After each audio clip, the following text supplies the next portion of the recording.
celebrities, movie stars, business people. All here for the christening of the largest supertanker ever launched here in the United States, and it's one of quite an innovative design, too. And all here waiting for the man who made all of this possible, international billionaire Niccolo Gambaccini. Some of the guests are arriving now. It's Karen Ann Douglas, the queen of American popular music, with her daughter Jennifer. Karen Ann, can you talk with us for just a moment? Hi, how are you? I'm just fine, thank you. I'm wondering, I just heard that your latest album went platinum in just a couple of weeks. Anything to say about that? Well, I'm very happy about it, and I'm so glad that everyone likes it. Just one more question. Your name's been linked romantically with that of Mr. Gambaccini for many years now. Is there any truth to that? What kind of question is that to ask? You people go around groping for interviews, and you ask us something stupid like that. Now get that mic out of my face before I shove it in your mouth. That was Cody Wall, Karen Ann Douglas's agent, attorney, and goodwill ambassador.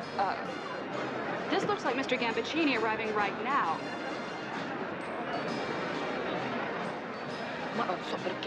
And I believe that's his daughter Serena with him. It looks as though they're having one of their internationally famous arguments right here on live television. Excuse me, Signorina Gambaccini, could I talk to you for just one moment? Yes. Stai zitta, la gente va. Please, just one quick question. Not now, sorry. Morning. But, Say well, goodbye. I'll see you in hell. Dear, one of their internationally famous arguments. I wonder who this is. Excuse me, sir, could you tell us who you are? Nobody, man. Wildcat Callahan's name. I got $10 million invested in that big sucker. I want to see if she floats. Oh, well, that was Wildcat Callahan, and looks like we're about to start. Oh, my dear.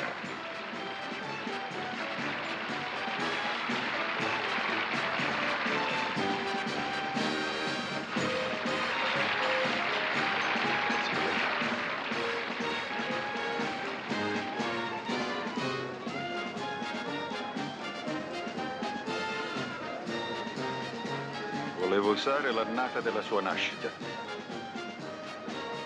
You knew that, didn't you? Foolish games you play with me. Gutbuster don't want to be rode. There's no way. Fact is, I'd just as soon forget the bet. That's the truth. Me too, just out of sheer human kindness. Yeah, well, Bo, the last kind thing you ever did was run away from home. Now, I know what you fellas are doing. You're trying to get me to bump the bet from $5 to $10. Kick the bet, me? You think I'm trying to do that? Well, of course that's what you're doing, and you too. I'm not that kind of person no more. Don't you know I've been born again? But the trouble with you being born again, Lamar, is you came back as you. Yeah, let's take a look at this horse. So in other words, even though you're not trying to do it, it'd be perfectly all right if we did kick that bet from $5 to $10. You're on. Yeah, uh-huh. You want to know who I am? I'm C.J. Parsons. That's me in the pickup. My place is about 5 miles down the road from Houston's. Actually, I've known Houston most of my life, or so it seems. But more about that later. Houston, I gotta talk to you. Tell me about it later, C.J. I'm about to ride me a horse. You gonna put your body on that? Well, that's my plan. What's the bet?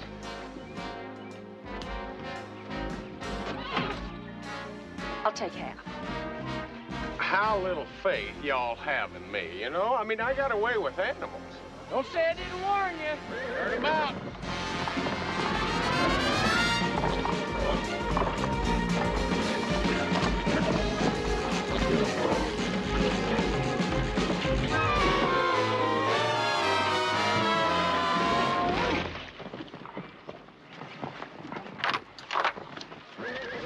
Houston, you all right? That is a mean horse.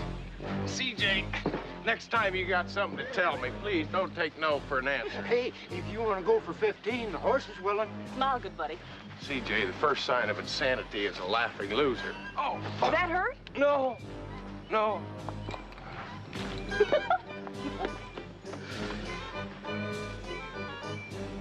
He's gonna get us for this.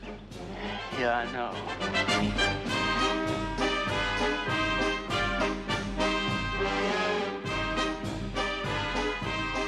Houston Houston was all city, all state, all everything when he was a kid. He quarterbacked Rice in the Cotton Bowl the year they beat SMU by throwing a 60-yard touchdown bomb in the last 6 seconds. And then he really stuck it to him by running the ball in himself for the conversion.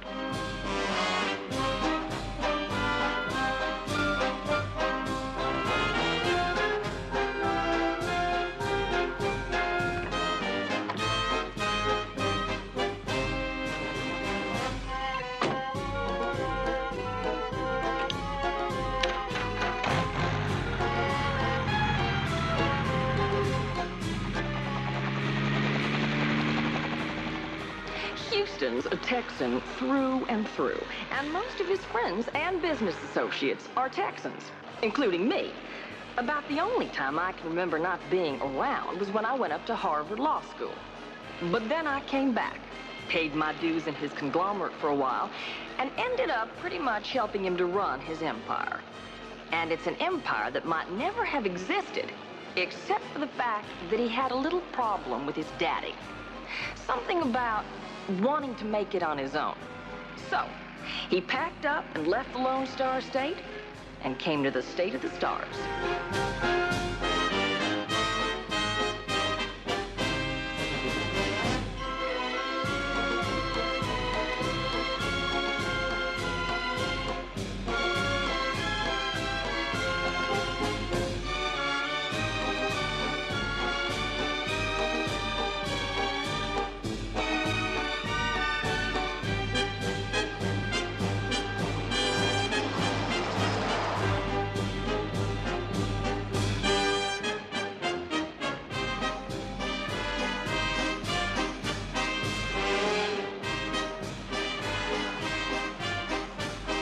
Houston runs his empire from a penthouse office that sits on top of a building he built in downtown Los Angeles. The business includes everything from diamond mines to soybean futures, a couple little oil companies here and there, and one more. One of the businesses Houston is in is private investigation. Actually, it's not so much a business as it is a hobby. And like everything else in the world that Houston does, like the fortune cookie said, he does his hobby very, very well. Oh, Houston, by the way, while you were climbing that dumb mountain, somebody killed Niccolo Gambaccini. Kill? And killed is polite, murder is more accurate. Well, when and how? Well, down at the shipyard, somebody put a couple of ounces of nitroglycerin in his champagne. Well, I barely knew the man. How well did you know the daughter? Well, I owned a few shares once. That well, huh?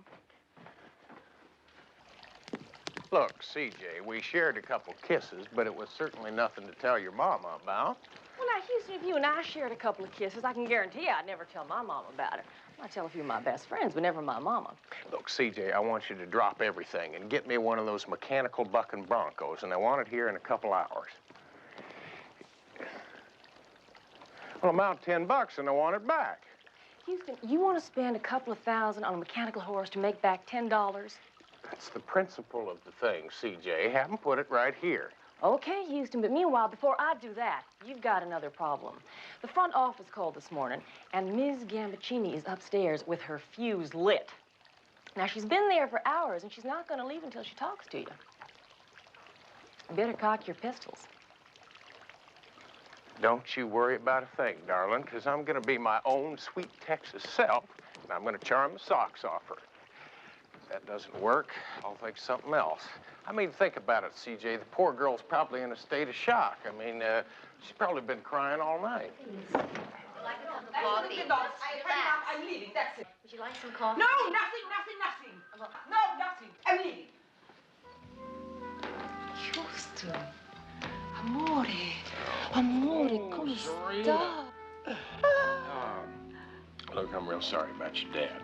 If there's anything I can do, you be sure and let me know.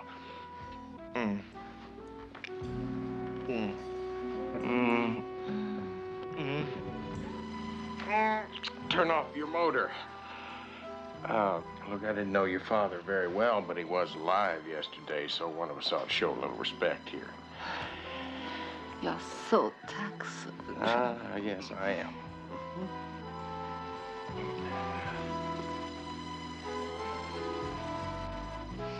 It's charming. Yes, he is. Remember, Antibes, the Hotel du Cap? Of course, you were much more affectionate then. Yeah, well, that was then, Serena. Do you live or work here? Sometimes both. Very nice. Very nice. But, you know, I'm not sure whether there's a man with a lot of little boy in him here or the other way around. Okay, sweet thing. I've got all day, so if you want to shoot the breeze, that's fine with me. Because I'm not the one that's in trouble here. Who said I was in trouble? I did.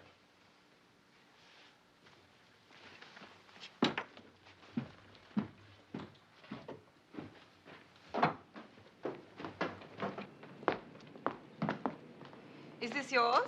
Yep. It's cute. I am told you're the best private investigator around. I might want to hire you.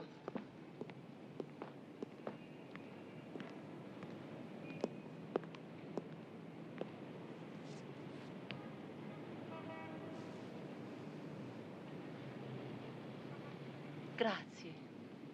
There's a chance the police will arrest me for the murder of my father. And just for the record, I didn't do it. Say it again. I did not kill him.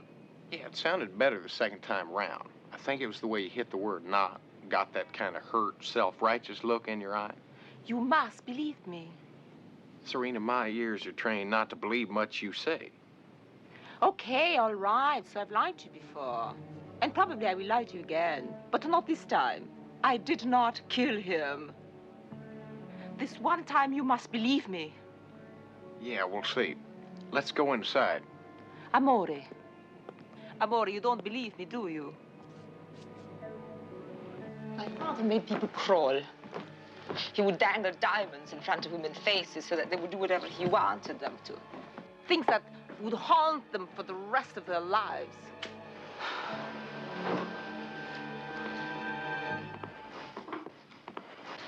He was disgusting. I hated him, and he knew I hated him. Well, you didn't hate your inheritance. I don't have one. My trust fund, and that's all. Do you know what he did? He put a clause in his will that if he should die in any way other than natural causes, I mean, in an accident or in any questionable way, his estate automatically goes into long-term probate. I would have to wait 10 years before I see a penny. Now tell me, why would I kill him, eh? Why? You know I'll check this out, don't you? Houston, I would have to wait years before I inherit anything, darling. I'm not a fool. All I'd have to do is wait until he died naturally. Naturally. The man was crazy. Pazzo. He made everybody around him crazy. Lady Earth is the insane asylum of the universe. Maybe that's why UFOs don't want to land here. Look, have you got a bodyguard? Not with me, in Rome. Besides, they're boring. You know anyone who'd want to see you dead? What are you saying? Well, I'm just asking questions. See, that's how I know I'm a detective. Will you help me? Serena, I will help you in every way I can. But you better be telling me the truth or I'm going to dance all over you. I'll give you anything. Anything? Yes, anything.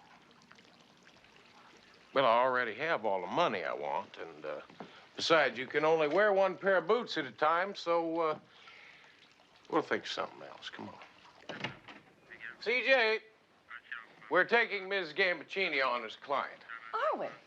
What a nice surprise. Not now, Mary. Thank you, darling.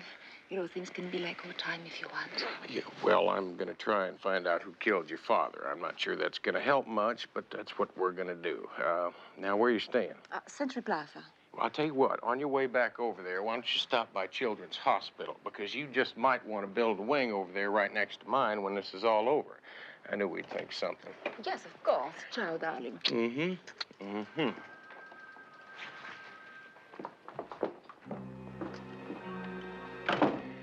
Okay. First 5 minutes on the case, Serena Gambaccini in my office. I saw a man across the street on the roof with what looked like a rifle wrapped in cloth. Probably not too young, but his reflexes were good when he ducked behind cover when he thought I was looking. Now, the question is, was he out to kill Serena, Or was he out to kill me? Answer.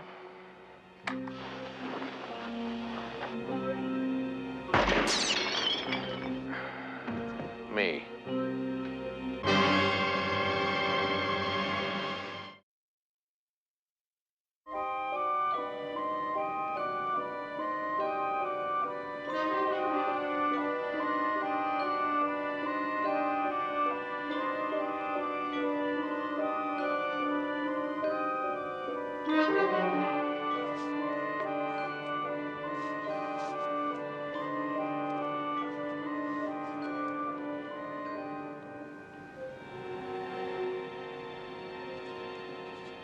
Some people don't like Houston a lot, but if someone's out to kill him, they better be darn sure they get the job done. Because he doesn't like it too much when someone tries to cancel his vote the hard way.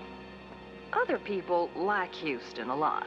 Some of us like him a lot more than a lot. But that's another story. Matt, I have important papers. You must see them. Latest quotes from New York and Zurich. I need answers on 2 by tonight. Mrs. Harrington said you might look in on her fundraiser, and your tailor said you should come in for a measurement. Hold it. Don't move. I've got about 400 things that need signing right now. Later, Murray. I just took on the Gambaccini case. You probably heard about it yesterday. I heard. I'm very sympathetic. If you and CJ want to break this company playing detective, that's up to you. But right now, Houston, we have got business to do. This stack just bought this stack, and in between, you'll notice there's nothing. Yeah, we'll just have to deal with all this later, Murray, except for that one. I want you to call London, tell them to buy. If they ask how much, you tell them till I go broke or I own the company. Heard Howard Hughes say that once. Oh, thank you, Murray.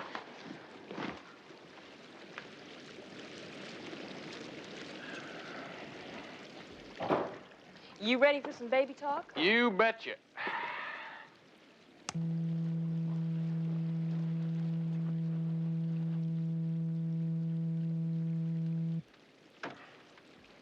Hello, baby. She loves me. How do you spell Gambaccini? Gambaccini. 2 C's, 1 N. CJ, won't you do this for me, all right? Okay, down to business. Now, 1, I want to know all about his will. 2, I want to know who all was at the ship's christening, who all was supposed to be there and didn't show up, and where they've been since then. 3, I want to know where the nitro came from, and who supplied the champagne that blew up. Somebody slipped him a bad year. Just joking, baby. 4. 4, I want to know all about Mr. Gambaccini's financial deals. Who wins, who loses, all that kind of stuff. And I want to know exactly how much that man was worth. Gambaccini, worth. 5, call my tailor. He ruined my suit. Keep on working, see what you come up with. I'll be down at the boat. Sure wish I could go with you. I wish you could, too. Baby makes 3. Well, look, I'll tell you what. Now, come on, I'll talk to you later. Bye now, girls.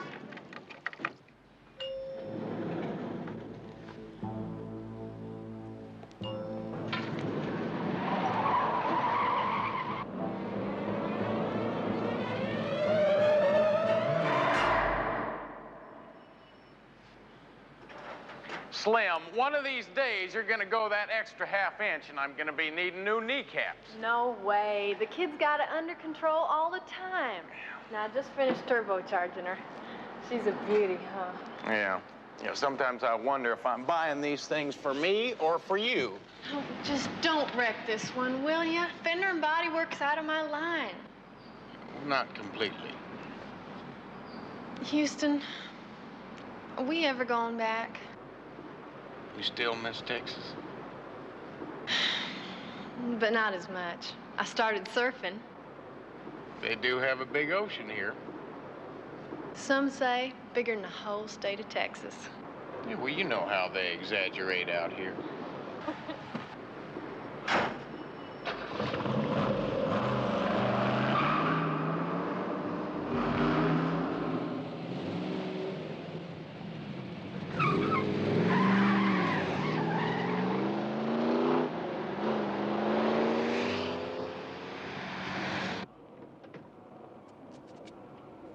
When Houston first got to L.A., he met Vince Novelli. Lieutenant Vince Novelli. LAPD, they had a few go-arounds in the beginning, but before long, he became one of Houston's best friends. Billionaire killed in Champagne explosion. Film at 11. What do you say, Ace? You know who's left to Gambaccini after that? Shoelaces? One shoelace. Whom are you representing? Whom? Well, whom I'm representing is Serena Gambaccini. That's whom. It's too bad. Hey, there's an echo in here. What? I said there's an echo in here. I can't hear you, Vince. There's an echo in here. You really felt you had to say that, huh? I'm weak, Vince. Come on, I'll make it up.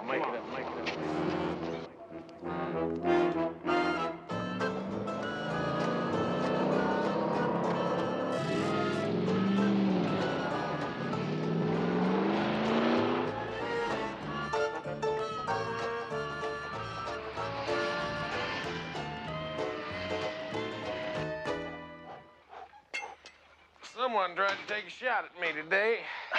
Anybody I know? Probably not. He was an amateur. I found a matchbook with the matches pulled off the left-hand side, so whoever he was left-handed.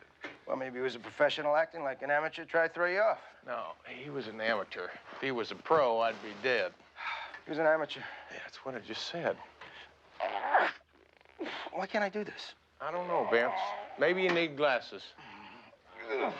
You know, when you're shot at, you're supposed to let the law know, and that's like a given. Yeah, you're absolutely right, Vince, so now you're informed. Think it's got anything to do with Gambaccini? Well, it does seem awful coincidental at the minute Serena takes me on the case, someone takes a pot shot at me. Well, yeah, on the other hand, you only have 200 or 300 ex-cons that have grudges going with you, not to mention a few husbands. You know, it could be it's not related. Yeah, it could be that it is. Well, you never know. Look, Vince, when you're standing on Fifth Avenue on St. Patrick's Day, I don't believe you have a right to be surprised if the parade passed by. Wish I had said that. So do I. Including Serena, I've cut 4 suspects out of the herd because they all had 2 things in common. They all invested in the ship and they were all at the christening. Well, I'm serious. Carrie Ann Douglas. She invested in the ship and she's been Gambaccini's mistress for the last couple of years now. Who's that with her? That's Jennifer, her daughter. Karen Ann's a one and only. Is there any truth to that? Cody Wall. One of the great human beings of our time. He invested too. And not only is he Karen Ann's agent as well as her lawyer, she is his only client. Next. Man, Wildcat Callahan's name. I got $10 million. Wildcat? Is he in L.A.? Yep. And he invested too. Fact is, Houston, they all had a piece of the action. It's going to take a while to figure out how many billions the billionaire had. But I can tell you this much. He had it spread from here to Bangkok. I'll work on it. Vince, tell me something I don't know about Gambaccini. Well, he was having an affair with a young mamselle in Paris a couple of weeks ago. That's news? Not the affair, maybe, but something was getting messy about it because Gambaccini made videotapes of the 2 of them together, only the lady didn't know about it. Yeah, he's a real nice dude. One of the all-time best. So I figure whoever the lady is, she's a prime suspect. She wants to take back or revenge or something. Well, you guys figure all this out this morning? You're moving pretty fast on this thing. Well, I'm going to tell you something, Ace. If we don't get something concrete real soon, I'm in big trouble. I can only hold these people for 48 hours. Then they're going to split to the 4 winds. You bet I'm moving fast. Yeah, well... You know, we're figuring your client is the #1 suspect, don't you? Oh, Vince, that's because you guys don't have any imagination. No, of course not. We don't have any imagination. Do you know that she was about to be cut out of her father's billion-dollar will completely? No. Did you know she tried to kill him in Paris a couple of weeks ago before he could change it? When the French police are trying to extradite her for attempted murder? No. Well, did you know she was supposed to be standing at his side during the christening and she left a snappy 30 seconds before he blew himself into the promised land? No. No, huh? And we don't have any imaginations. If you were about to be cut out of a billion-dollar will and put nitroglycerin in a bottle that was about to be smashed against the ship, where would you be? Philadelphia. At least. Notice how I know when to keep my mouth shut? Hi, Vince. Can I do something for you? Just my car. Houston's all cowboy. And where you find cowboys, you also find Indians. This one's called Charlie Eagle. Houston imported him from Texas, along with the rest of us. Now, legend has it, his great-granddaddy scalped Houston's great-granddaddy. They now have a different arrangement. How you doing, Chief? Hey, big time, what's up?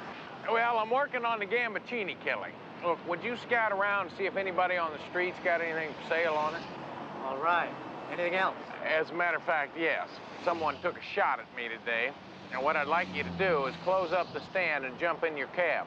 Put the word out on the street. I want to know who wants me dead and why. Okay. Check you later.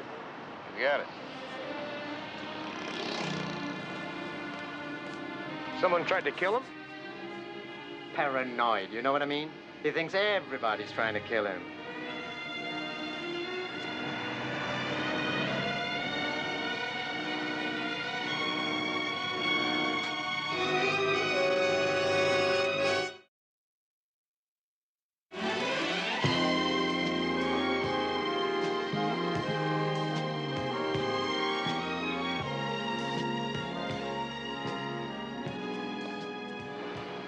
Nice car, Mr. Houston. Thank you, Tim. Nice to see you again. How'd you like going this way? Well, only if it's housebroken.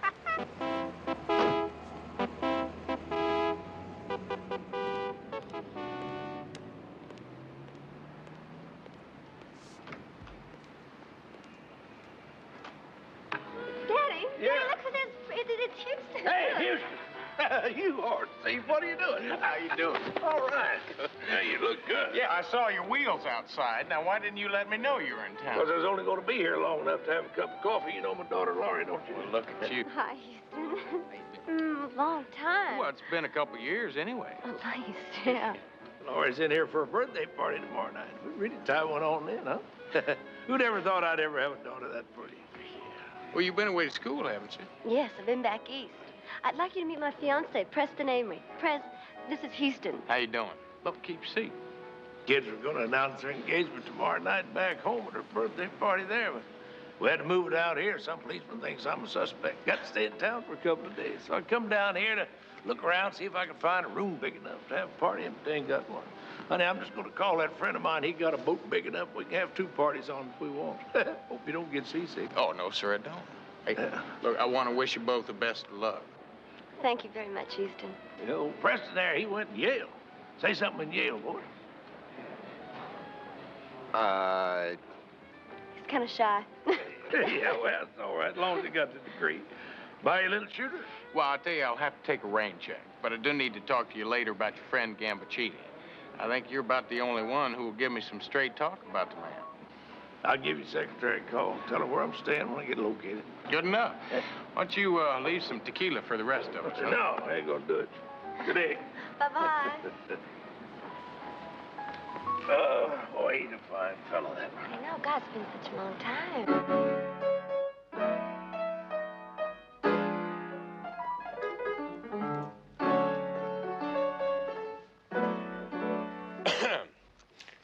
I'm looking for Karen Ann Douglas. Who are you? Her hairdresser. Dressing room 1 with the star on it. Thanks a lot.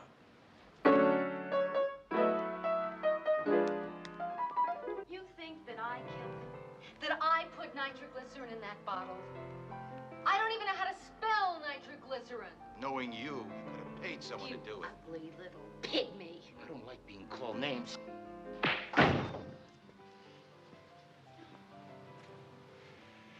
Who the hell are you? Gene Autry? I think you're about ready to leave. So does she. We're not through yet. Superstar. Yes, you are. If you don't mind, I'll let myself out.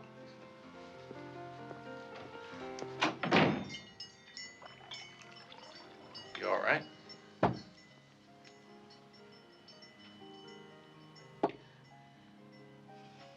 Well, you're not the hotel manager. Not in $400 boots. Oh, I'm sorry. My name's Matt Houston. I'm a friend of Serena. The private investigator. She told me about you. What was going on with him? Oh, nothing. Just the normal client-agent relationship. Well, look, I gotta ask you a pretty tough question. Now, if it's none of my business, I'd appreciate you telling me that rather than lie, all right? Yes, I was Gambaccini's mistress. He owned me. He wanted to own everything. Like this champagne. Have you ever heard of the Chateau de Ville champagne? Oh, yes, I have. It's a small, exclusive vintner believed to be one of the two best, but I didn't know it was available anymore. Why? Gambaccini wanted to own all the Chateau Champagne. Now, how do you think he went about doing that? Probably by forcing the vintner out of business and then buying the estate at a bargain price, given the pieces of information I've been getting. That's exactly what he did. And now every year, all the champagne has his name on it.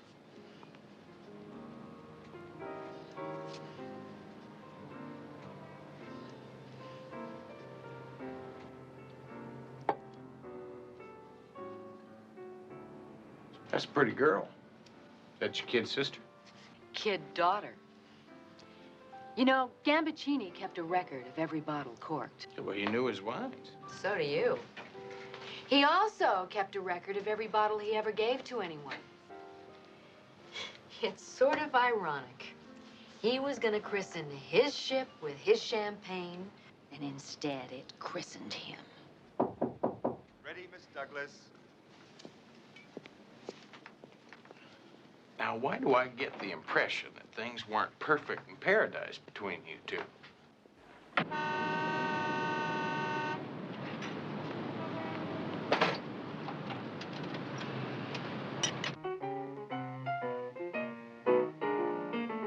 Don't know when I've been so blue. Don't know what's come over you. You found someone new. And don't it make my brown eyes blue? Hold it, Miss Douglas. Guys, you're supposed to go to Blue on bar 12.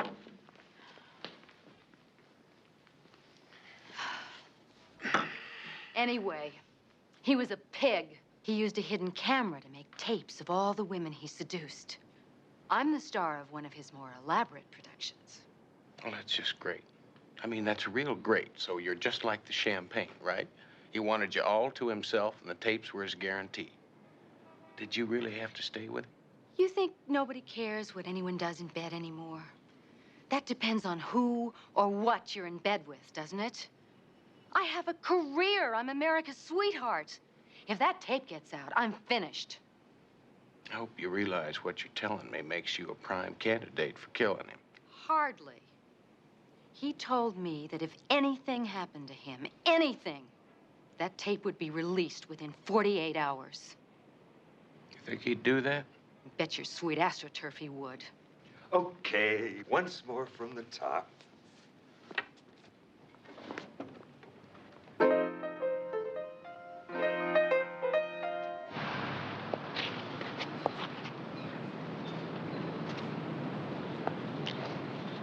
I didn't mean to treat you bad. Didn't know just what I had. But honey, now I do. And don't it make my brown eyes, don't it make my brown eyes, don't it make my brown eyes blue? Okay. Take 10, everybody. That's a nice song. Nice man. Thank you. So tell me, where's the tape now? You tell me. I've got less than 48 hours to find it. If I don't, no more songs, goodbye, Karen Ann Douglas. With him alive, those tapes were safe.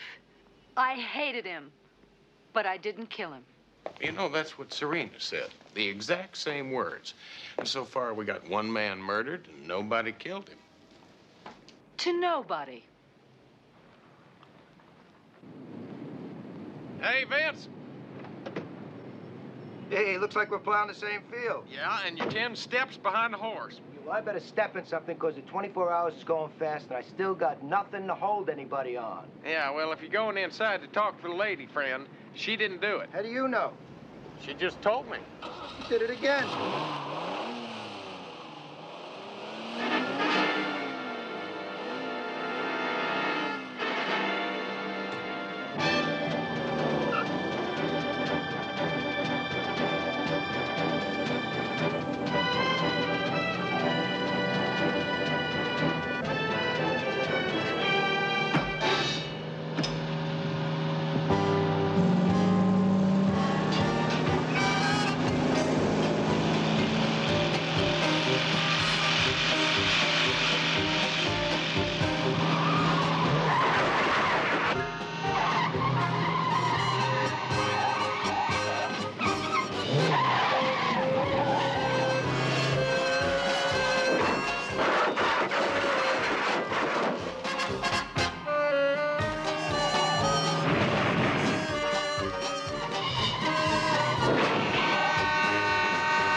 I was wrong. Somebody is trying to kill you. Well, thanks a lot. Don't mention it. Look, Charlie, I want you to get another message out on the street. Someone's out to get me, all right? I want you to let them know that now I'm after them.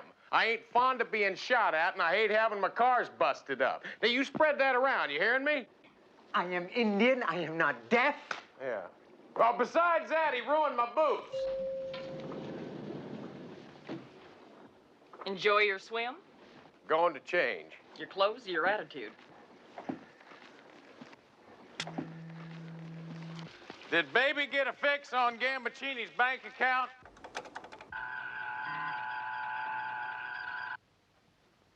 $2,456 with 9 zeros lira after it. Yeah, well, the 2,456 I can understand, but what do all those little O's mean in paycheck money?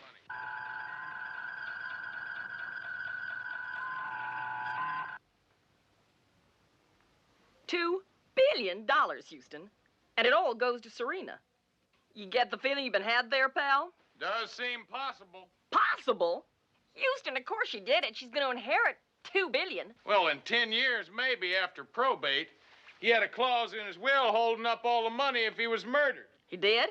Then she didn't do it. Yeah, maybe. What's the latest police report?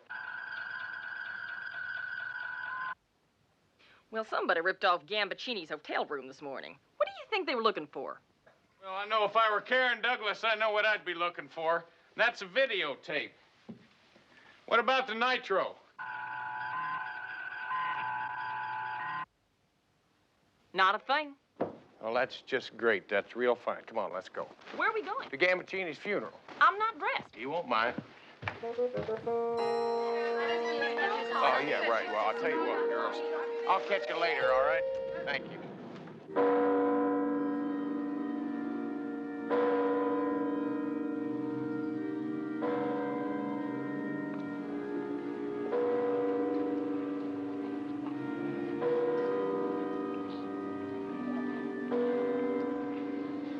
Houston figures if all your suspects are in one basket, you better watch that basket. Now, Serena inherits $2 billion only if he dies a natural death. So she wouldn't want to kill him. Karen Ann's career goes down the old tubes if he dies, so she wouldn't want to kill him. Karen's Cody's only client, and if she falls, he falls. So he wouldn't want to kill him. And Wildcat invested a fortune in Gambaccini, so he wouldn't want to kill him.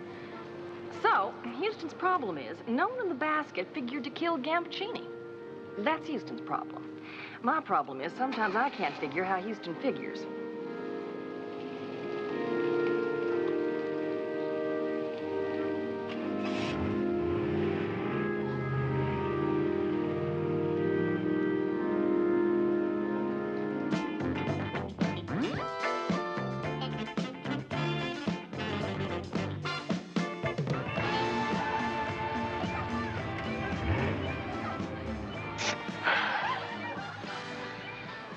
Sounds like a party. Or a celebration. For a murder? Of course, if you really want to give it a little pep, a little of that Mexican blue juice in there, that'll make that sucker sit up and talk. To your very bad health. Not my bad health. Live forever, don't you know nothing?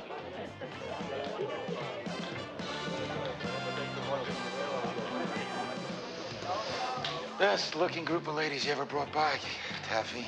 It should be. I think most of them in first class. It's the way it's gonna be from now on. First class. Hey, Jack, why don't you move around and see that everybody's got something they want? Come on, let's go for a swim.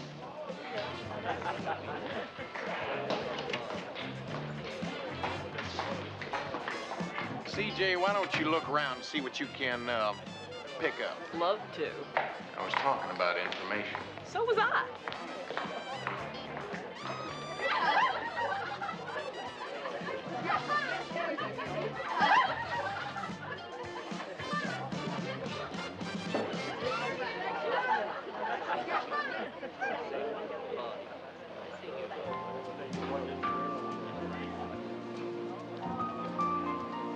Get out. Go turn into a pumpkin.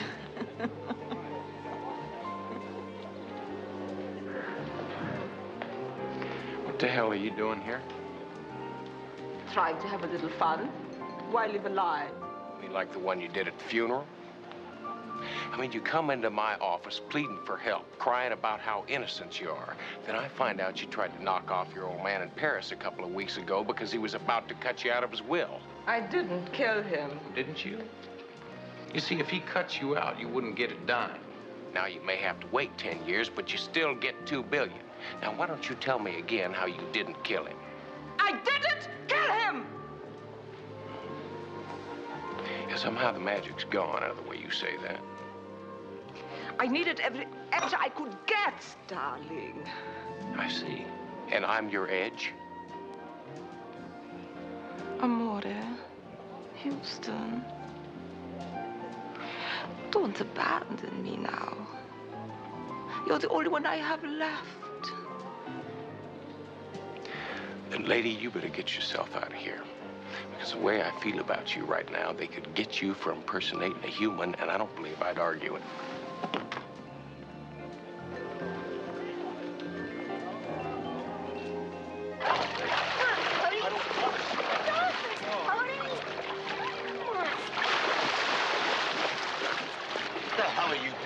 Getting your attention. I don't remember sending you an invitation. Well, that makes us even. I don't remember getting one. Do I know you? Shut up, stupid. So I'm not broken up that he's dead. So what? They don't send you to jail for having a good time. No, but you can go to jail for blackmail. See, I figure you know where the tape is that Gambaccini made of Karen. And I figure you plan to use it to keep her under your heel the same way he did. I don't know anything about any tape, so stop pushing me around. Well, that's not pushing you. This is pushing you. See the difference?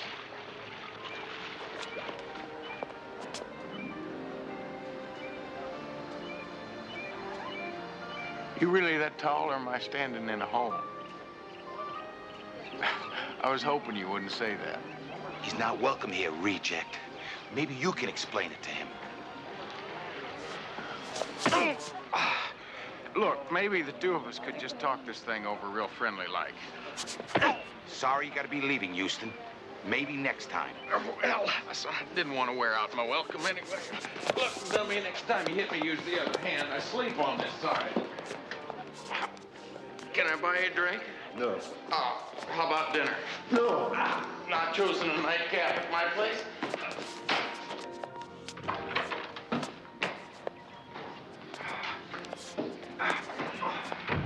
Come on, country boy. Are you sure you can't talk about this thing? No, I don't like your face.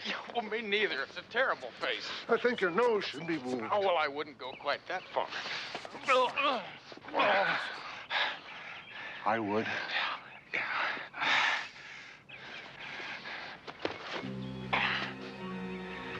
Okay, dummy. Let's see if your 300 pounds can stop a 45. Come on, I'm begging you. Houston, what's going on? Get in the car, CJ. This dummy just smartened up.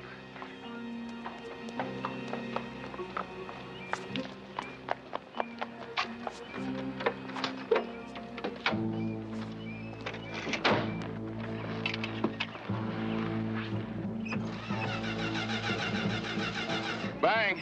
Houston, this car does not start. Don't do this to me. I'm not doing anything to you. Start the car. I can't. It's flooded. Well, then floor it. It is floored. CJ, do you want to die? Not particularly, Houston. Then turn on the key.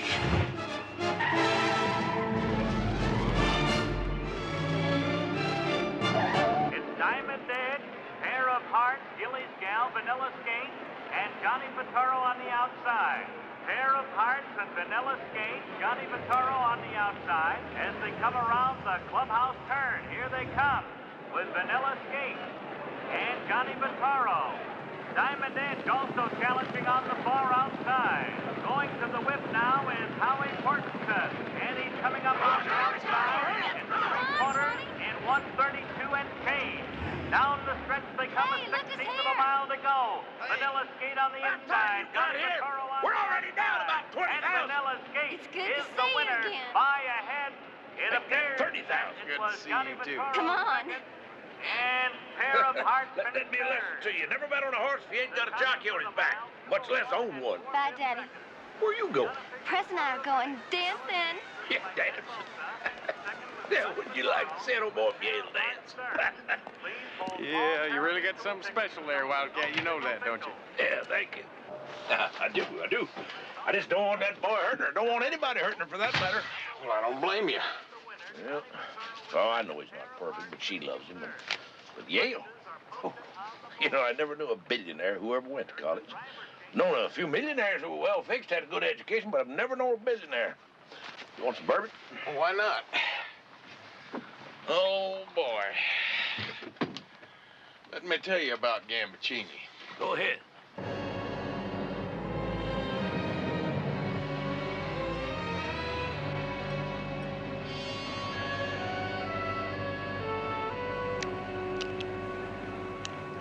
So you have to find out who switched the private bottle of champagne for the one with the nitro in it, huh? That and who had something to gain by having him dead. That lets me out. Boy, when he blew himself to buffalo chips, he blew me right out of $10 million I had invested in that boat of his. Well, what about the insurance? The insurance might cover the hull, but the boat goes into his estate. It could take 10 years to probate that estate. Meanwhile, you got 250,000 tons sitting there rusting up. Any way you look at it, I blew $10 million. I got a lot of money, don't get me wrong. But ain't nobody can afford to lose $10 million. Is this his? Yeah. He gave a bottle of that to everybody he was doing business with. And you believe it? A billionaire who owns a winery giving it away one bottle at a time. Well, let's pop it and drink to his hell. Oh, no. No. The way I figure, that's a $10 million bottle of bubbly right there. And when I pop it, it's going to be for something special, like tomorrow night at Laurie's birthday party. You be there. We'll pop it, boy. I'm going to be there if I can, Wildcat, but right now I'm so lost I can't find my way out with radar. I mean, the truth is the man was pure skunk. I mean, everybody hated him. The only one who had good reason to kill him is my client. I just don't know. You got any ideas? Me? Yeah, let's punt. That's the wrong sport. Yeah, well, my horses wouldn't know the difference. Let's get out of here. Hey, don't tell me you're one of those people who leaves the races early just to get a jump on the traffic car. You don't think so, what? What's he up to?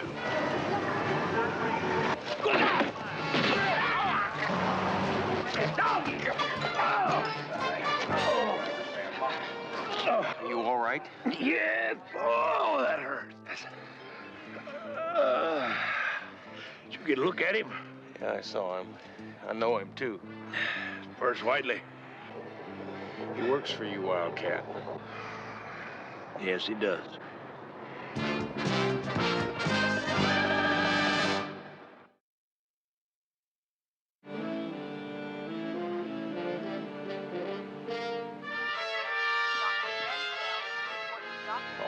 All right, that's enough. Any more bandages and I'll look like a darn mummy.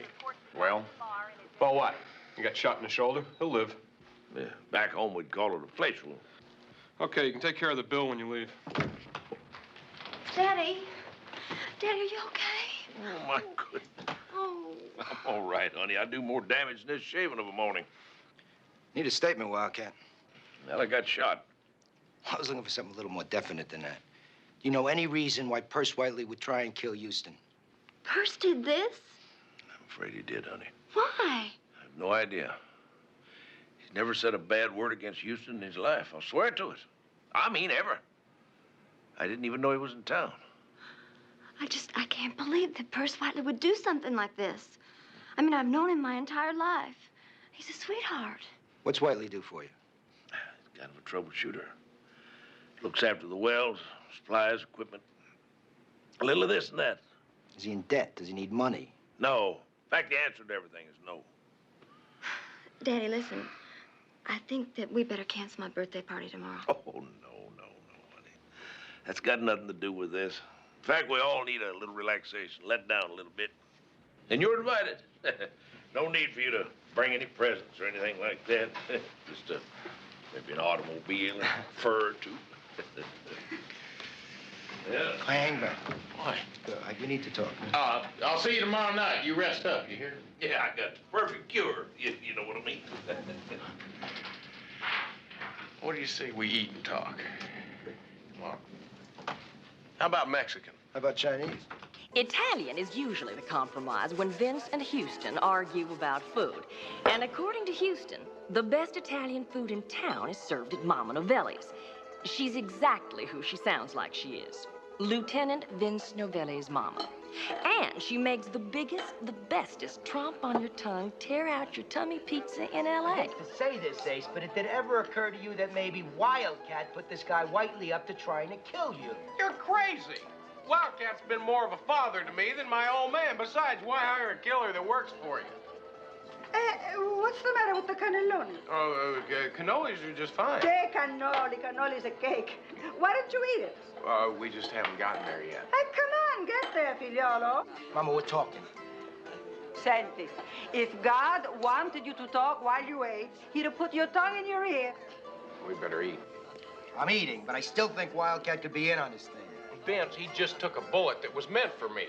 Well, maybe he and Whiteley planned it that way. He only took a nick in the shoulder. Vince, sometimes I wonder about you. Now, unless we're talking about Annie Oakley here, it'd have to be the greatest piece of shooting ever done. 2 inches down, and Wildcat gets it right in the heart.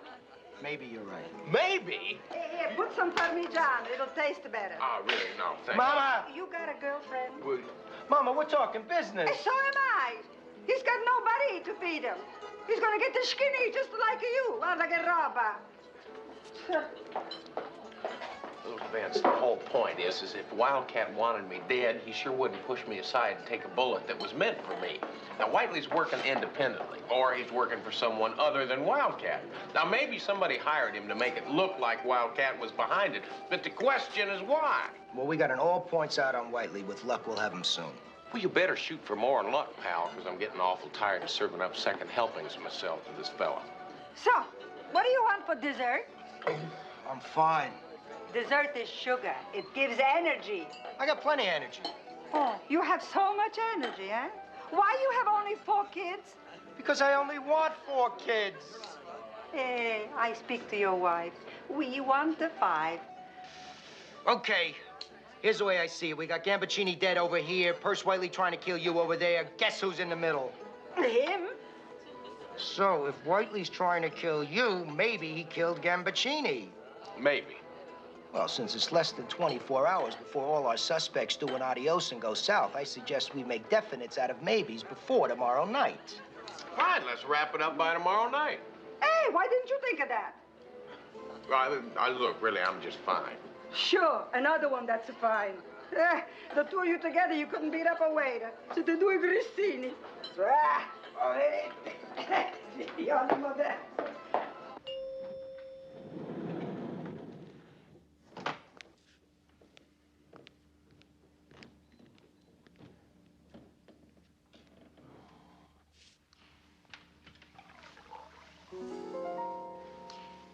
I'm only half asleep. Well, I'm only half awake. How'd you get in here? I told one of your secretaries you were expecting me. She didn't seem to mind. Yeah, well, I teach square dancing 3 nights a week. So why don't you tell me why you're here? I got shot at a couple hours ago, and my sense of humor is a little on the ornery side. I'm here because I feel really disgusted with myself for what happened at Cotterwolf's. And I would just like to make things right.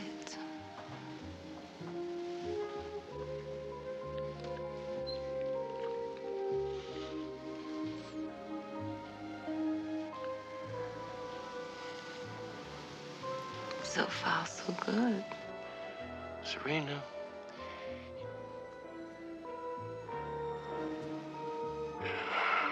Never mind.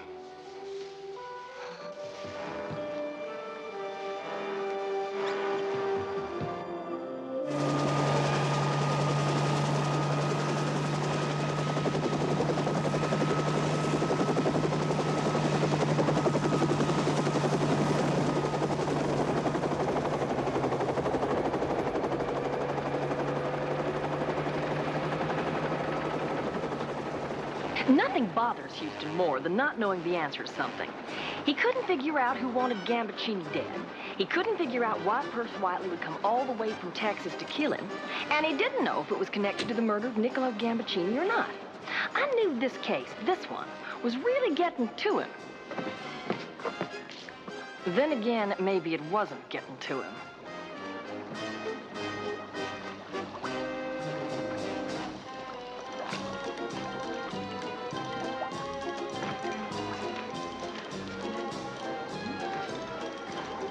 Ciao.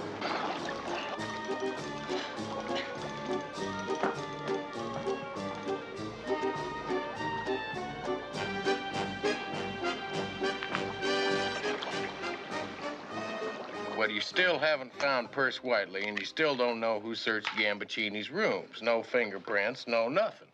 We're doing just as good as you are. Thanks. Don't mention it. What? Oh, not you, Vince. Look, any idea when the rooms were searched? Just speculation. Couple of hours after he was killed. Yeah, well, whoever he wasn't wasting any time. Fine. Who? Boss, I did it! Jackpot! Jackpot! Can I call you back? What'd you get? Well, Mr. Perce Whiteley hasn't been seen in Houston for 2 days, and part of what he does for the oil company is handle explosives and yet access to nitroglycerin. Thanks, CJ. And I also checked around one of my old buddies who works down there, and he told me that some nitro had been reported missing. 2 whole ounces. Of course, they're trying to keep that quiet. Oh, I don't blame him. You don't want that stuff sneaking out of the bar. You don't. So that's it. He's tried to kill you at least 3 times. He was in town. He had the nitro. He did it. He killed Gambaccini. I want a raise. Talk to Murray. There goes my raise. We still don't know where Whiteley is. Easy, find him. Yeah, but how?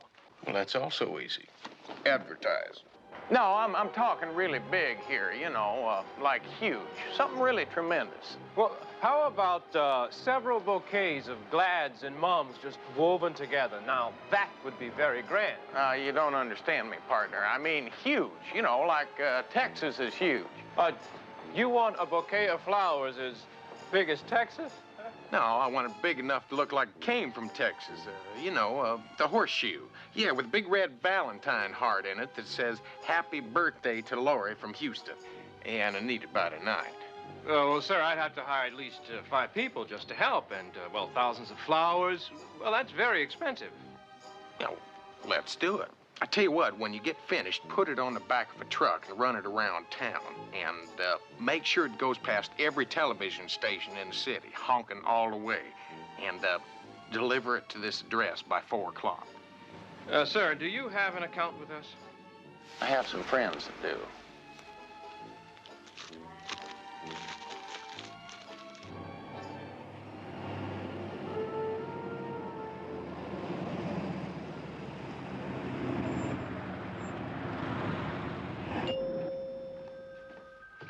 Hold it. Not now. Now. Some guy just called from a florist shop to verify that you were you. Tell him I'm me. You ordered an 11-foot flowered horseshoe? Yeah. Why? Because I want somebody to know exactly where I'm going to be this afternoon. Only this time, I'm going to be waiting for him. Boy, have I got bad news for you. Boy, do I need a drink. I just blew $1,000 bribing Cody Wall's secretary. I'll make it a double. Now listen, Houston, Cody's not just your average 10% agent. He and Karen Ann are partners. They split everything 50-50. Fine. Now he's got 40% bigger reason not to kill Gambaccini. In other words, I just spent $1,000 to prove he had no motive. Not in other words, in the same words. Nobody had a motive. Yeah, including Perce Whiteley, but somebody hired him. The question is why. Well, we know it isn't Karen Ann Cody or Wildcat. Yeah, so the only one who's got a motive is my client, Serena. But I just don't think she did it. Did you get a hold of that news tape? Just came in. Why don't you put it up? Goodbye, Daddy. I'll see you in hell. Dear. That kid's got to be innocent. Would you pick a fight on television with someone you were just about to murder? Well, I would if I needed a good reason to get far away from a full bottle of nitro. Now, there's that champagne again. It seems like every time I turn around, somebody's got a bottle of it. Volevo usare l'annata della sua nascita. What was that? I can't make it out. Would you play that back? Louder. Volevo usare l'annata della sua nascita. You knew that, didn't you? Who knew what? She had baby translate that.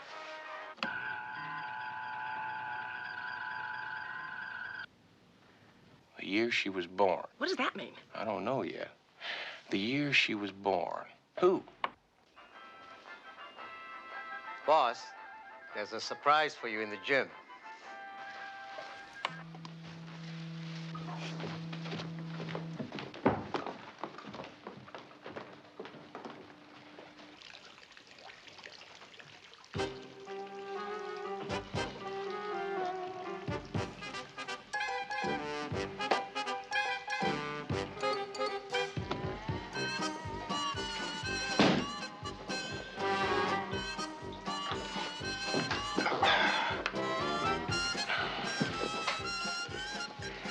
$10 is $10. Thanks a lot. Houston! Houston! Houston, are you all right? Houston, are you all right? What are you doing down there on the floor? Resting.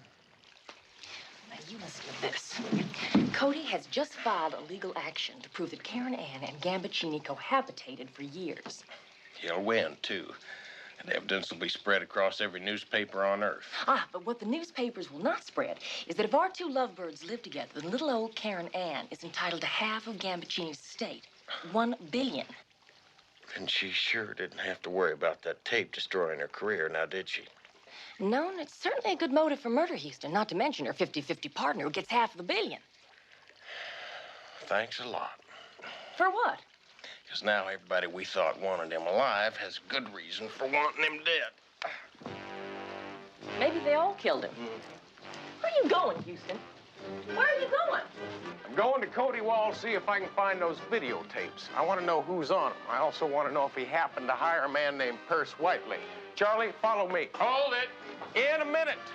CJ, have you had lunch yet? No, but I'd love to. Good. Murray, take CJ to lunch and put it on my tab.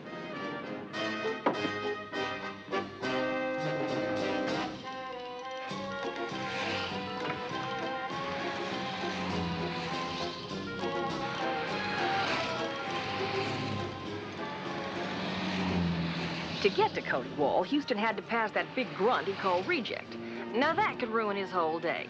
I knew he'd think of something, but this time he knew it had to be something really big.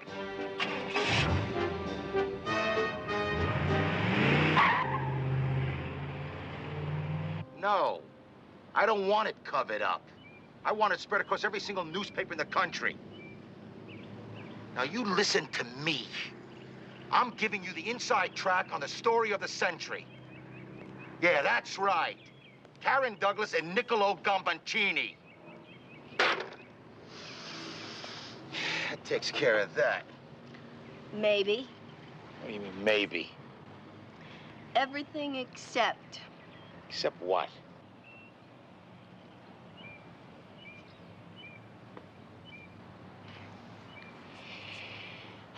I'm an attorney, you know that. You're trespassing and threatening my life again. I have a witness right over here. I'll give you 500 to 1 that the lady never testifies against me. Oh, yeah? Well, you don't know Taffy. No, Cody. You don't know Taffy.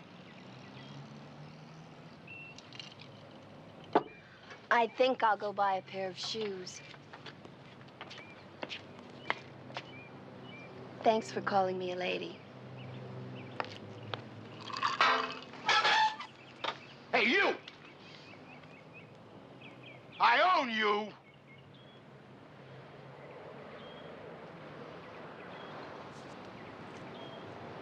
Okay. Beat me up. Go on. Punch me around. You know, if I didn't think you'd enjoy it so much, I might be tempted. Now, why don't you tell me again how you didn't have reason to kill Gambaccini? I didn't kill Gambaccini. Fine, you hired Perce Whiteley to kill him. Who's Perce Whiteley? Still don't know who Perce Whiteley is? Why don't you break everything in the whole house, huh? How about that one? That one's real expensive. I know, that's why I saved that one for last. Now, what about Karen Ann? Maybe she hired Whiteley. Go ask her. I will. Now, you tell me about the other tapes. What other tapes? You remember this one? It's real expensive. Now, you better start talking to me or I'm gonna break it over your head, which is not real expensive. Okay. He had other tapes of a young girl he took to Paris. He got her stoned on angel dust and he made her... You know what I mean. Yeah, I know what you mean. Compaccini said he was gonna show the tapes to her family. He said he was gonna ruin her twice, once in Paris and once here. And that's all I know. Who was the girl? I don't know. I really don't know. Well, then you tell me something else. You tell me why a man with more than $1 billion went around destroying people's lives. What the hell was in it for him? It made him laugh, that's all. It was the only thing left that made him laugh. Really make my skin crawl, you know that? So I'm not the nicest person in the world. So what? When I get the money, I'll buy nice.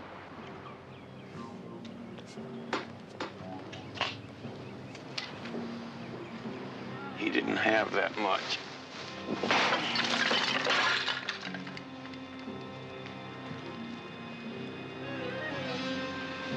Reject!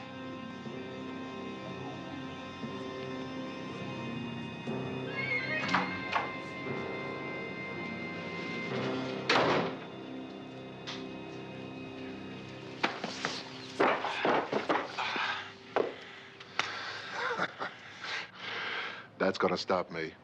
Oh, I brought it for you. Here. You see, I think you're gonna need it. I'm about to take a big gamble here, and I'm betting myself that you got a thick stomach and a glass jaw, and I'm about to find out.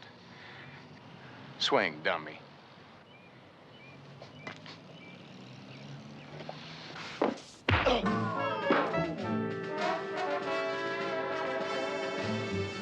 I think I just lost the bet.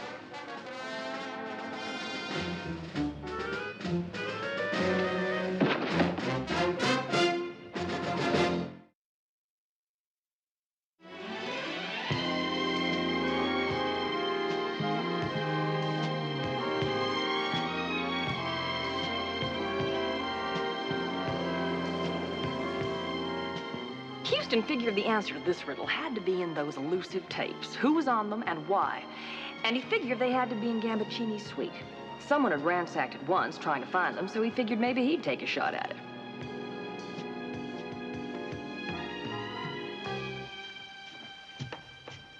How you doing, Houston? Pretty good. How's Monica? Oh, fine. How about the kids? Wonderful. Good. I need a favor. Uh-oh. Lieutenant Novelli's not gonna like it. Oh, come on, Bob. Now, didn't I give you a sure thing on the Super Bowl? Novelli won't mind. Thank you, Bob. Oh, think nothing of it. In fact, forget it.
here's everything you ever wanted to know about Perce Whiteley.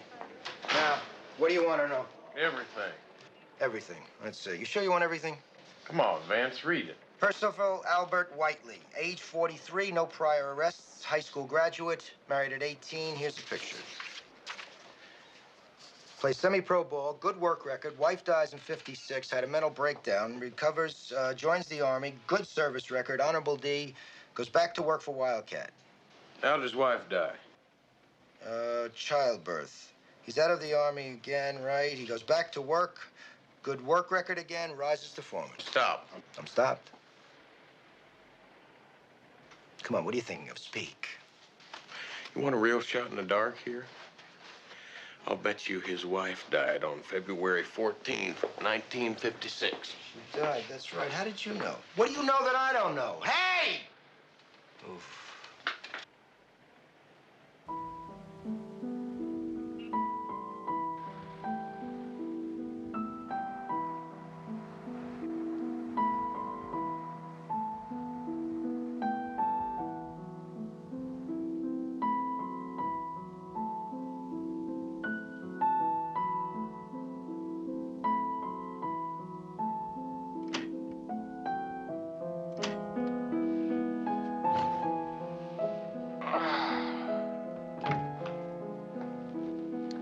I talked to the immigration people.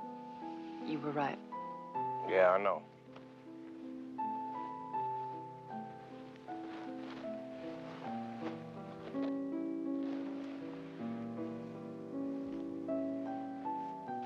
What are we gonna do now? We handle it. When are you gonna change for Laurie's party? About an hour. I want you to call Serena, Karen Ann, Cody, Wildcat. Tell them to get there early. Tell Vance I need that silver vest he gave me. All right. You okay? Yeah, I'll be all right. Just need a little time to think.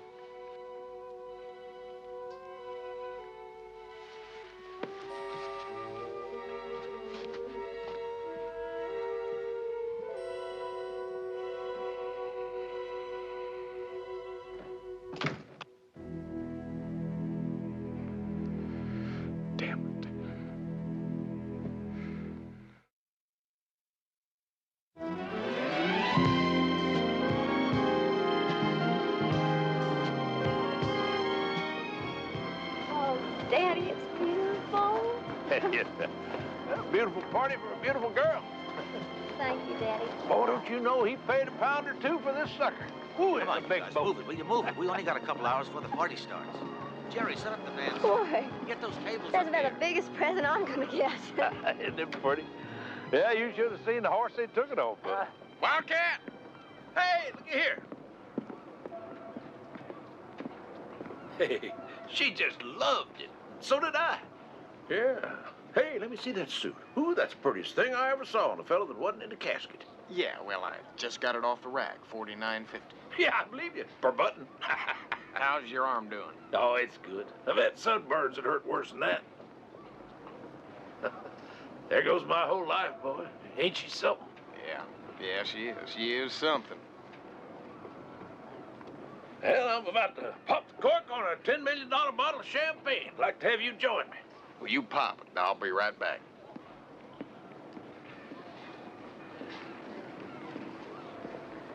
Excuse me, can I talk to you for a minute? I want the tapes.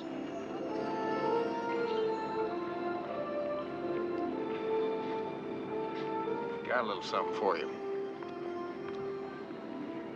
Want you to keep on singing. Thanks, cowboy.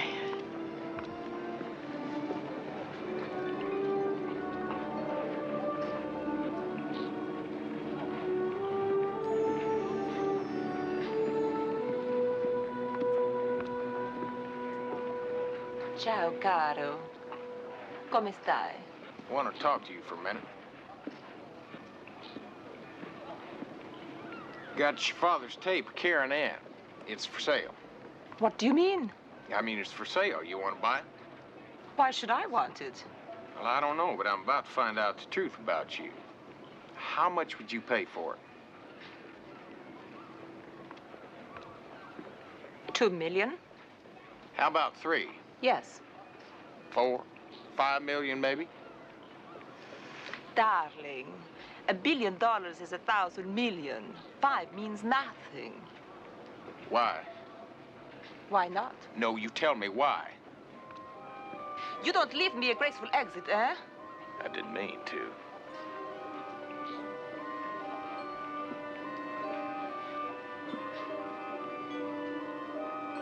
I hate her. I want to control her. I want to have her in my hands.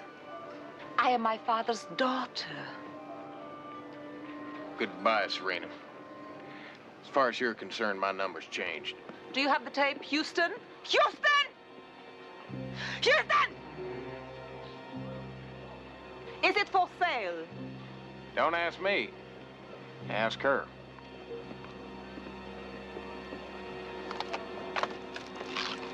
Karen, stop it! Stop it! It's proof that you live with him. We need it in court. It's worth $500 million. Brava. Damn it, Houston! Nice little boat your friend's got here. Yeah, boy, did you know he got a pretty penny tied up in this sucker? Well, it's Laurie's birthday.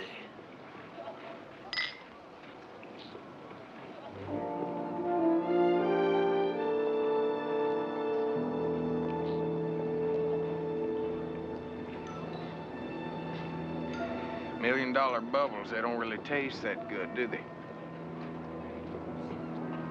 You know I love her, don't you, Wildcat? I mean, you've been half father, all friend to me all my life. You know I'd never do anything to hurt you or your family. I know that, boy. Yeah, well, this isn't easy. It's taken me a while to figure out how to tell you, but you gotta understand why I have to say what I'm about to. Say what? I know what you did, and I know why you did it. I just don't want to be the one to hand you over to the police. Well, you keep talking, but you ain't said nothing yet. Wildcat, what are you doing to me? I said I know. I say you're on the dance floor. Now, you either ought to dance or get the hell off of it. All right. You killed Gambaccini. You killed him because he drugged Laurie in Paris and went to bed with her. He showed you the videotape he made of the both of them, and he threatened to show it to her boyfriend. You took the nitro off Perce Whiteley's rig, you put it in a champagne bottle, and you blew him to kingdom come. You telling me I'm the one that switched the bottles? No, Wildcat, you're telling me. And that's the second time. Whoever said anything about the bottles being switched except you? That's pretty slim proof, boy. You'd have to have an awful lot more than that. Yeah. Laurie said she was back east. Immigration says she was in Paris. Any law against taking a little trip to Paris? Look at the bottle, Wildcat. It's got the year she was born on it, 1956. The same year that Gambaccini wanted to use at the christening. So it's 56, so what? He gave you a 71. Here's his record. Now, how could you have that bottle unless you were the one that switched him? It's the wrong year.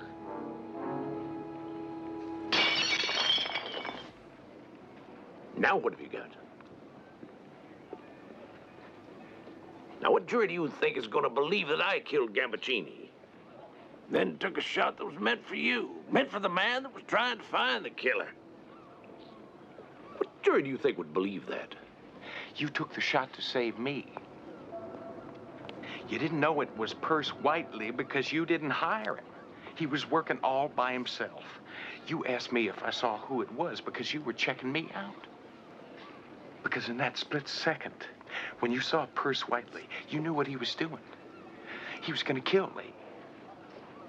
Now, you knew that he figured out the nitro was missing, and he knew that you hated Gambaccini. He knew that you were at the christening. Wildcat, you. Laura's not your natural daughter.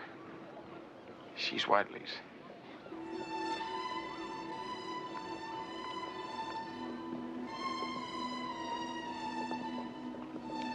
You're right, of course, boy. Old Purser's wife died of childbirth. He went off the deep end, had a complete breakdown. There wasn't anybody around that could look after the little baby except his best friend, me. I was only going to look after it till he got out of the sanitarium. It took a whole lot longer than either one of us had ever figured. The time he finally came home, I was the only father she knew. Neither one of us had the heart to hurt her. So we just both raised her and loved her all her life.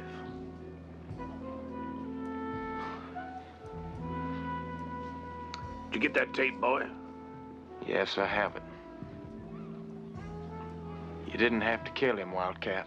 He was gonna show that tape all over the place.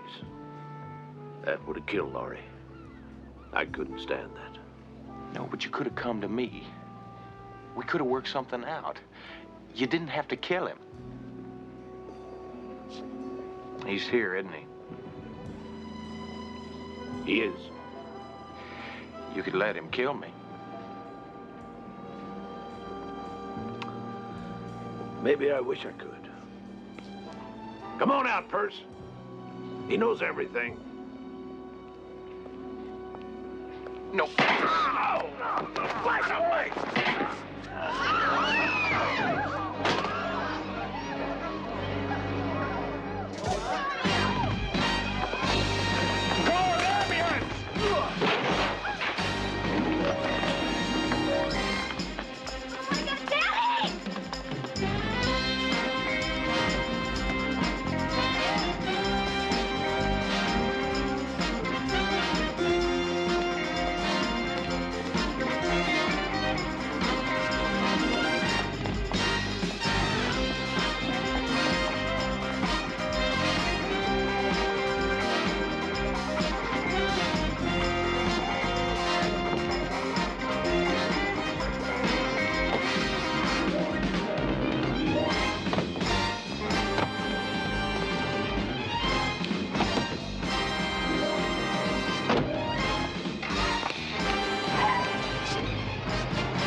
Y'all probably realize that when Houston sets his mind to something, he almost always gets it done.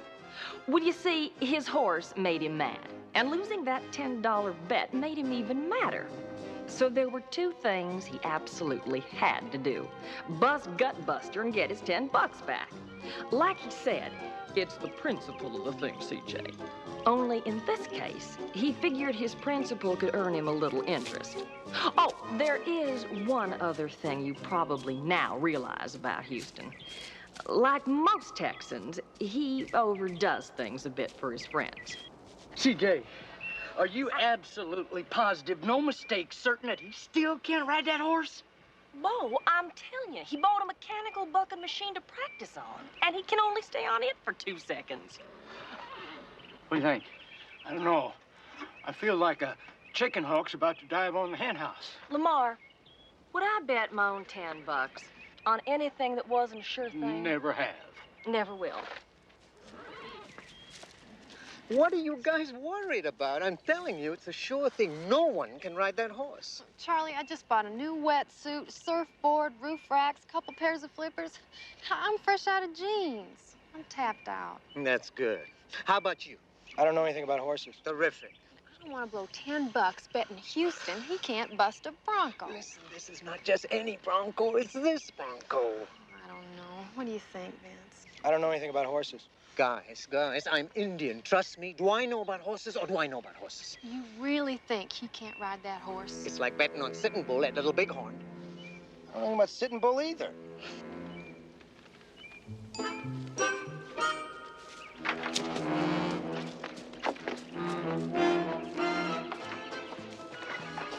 Well, don't just sit there. Do I have a bet or don't I? Bo? You're on. $10 says you can't ride that horse.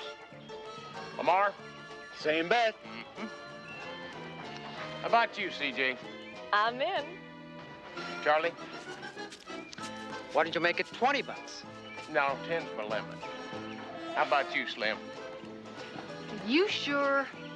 Look, I'm Indian. Bet. Vince? I don't know anything about horses. But $10 says you can't ride them. Thank you, Vince.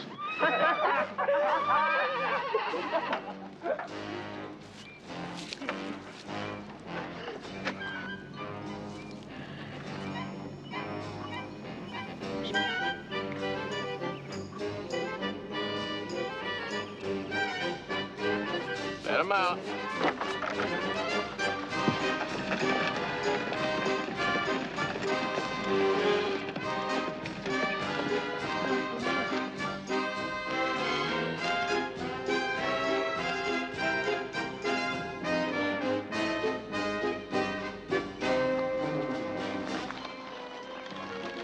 Thank you.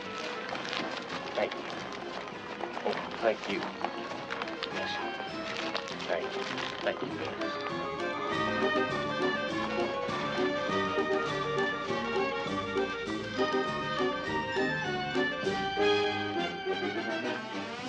Any questions? Yeah, I got a question. What'd you whisper in that horse's ear? Well, I just told him that if he didn't trot around this corral as easy as a Tennessee walker, I'd kill him. You wouldn't kill that horse. Well, of course not. He doesn't know that.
Mr. Graham, we've been waiting for you.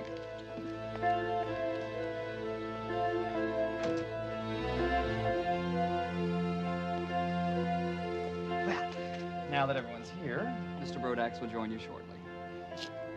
Let me guess. We all got the same telegrams and the same copy of Brodax's latest edition.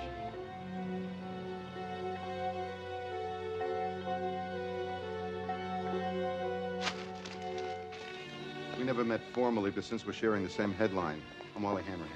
Frank Graham. Of course, you recognize Carl Ross and Cindy McNichol. I think you're the best magician in the world. Thank you. And I think you're beautiful. And I think you're pushing your luck. Coffee, anyone? Make mine black, Wally. Get your own, Brodax. Is that any way to greet an old friend? What's this all about? Well, if you must know, boys and girls, it's about a special edition of Tattletale and you four, who in the last 12 months have all sued me and all lost. And this is your way of rubbing our noses in it? Haven't you heard us enough? I merely print the truth, sweetheart. That's why I called you here this morning, so that you'll have the opportunity to respond to these stories. Thompson? Just tell me precisely what you want to say to our readers. Brodax, you're a dead man.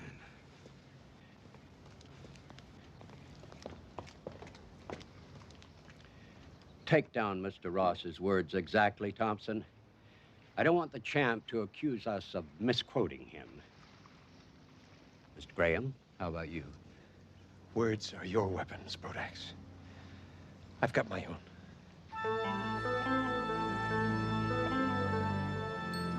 And Wally? Gone too far this time, Al. Well, Thompson, I thought that went very well, didn't you? Yes, sir. Excellent. You were masterful. Oh, well, yes. Tell you what we'll do. We'll run a news story leading off with their threats against me. Then I'll make a statement. No amount of intimidation will prevent Tattletale from sticking to its high journalistic standards. Oh, no. Ron, could you get that for me? It's an article I worked on all last night. Sure thing, Mr. Brodax. Here you are, son. By the way, your story on the 8-year-old girl who eats fire, too sketchy. Get some interviews, talk to her friends, her principal. You ask her dentist how it affects her teeth.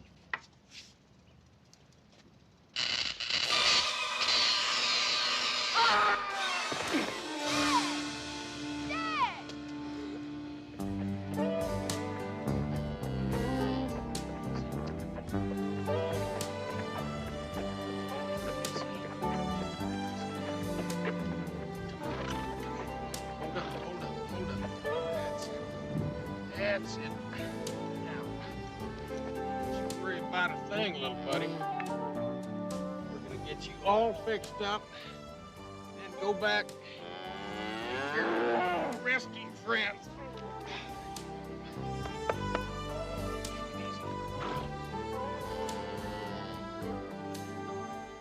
They're manufactured in Hong Kong for less than $3 a pair. Shipping back to the States, advertising, packaging, promoting runs only another $1.85 a pair.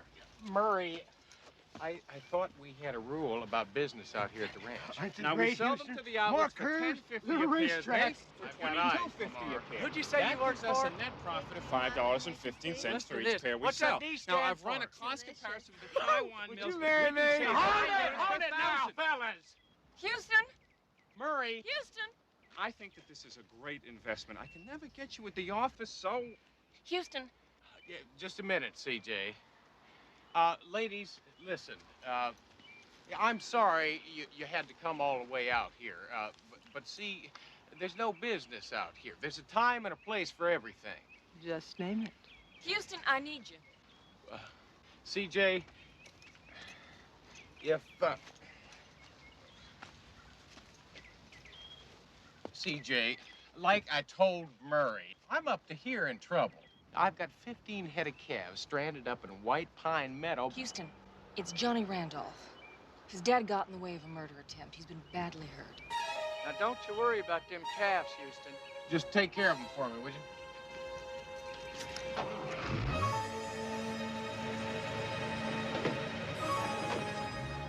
Okay, girls. Back in the bus.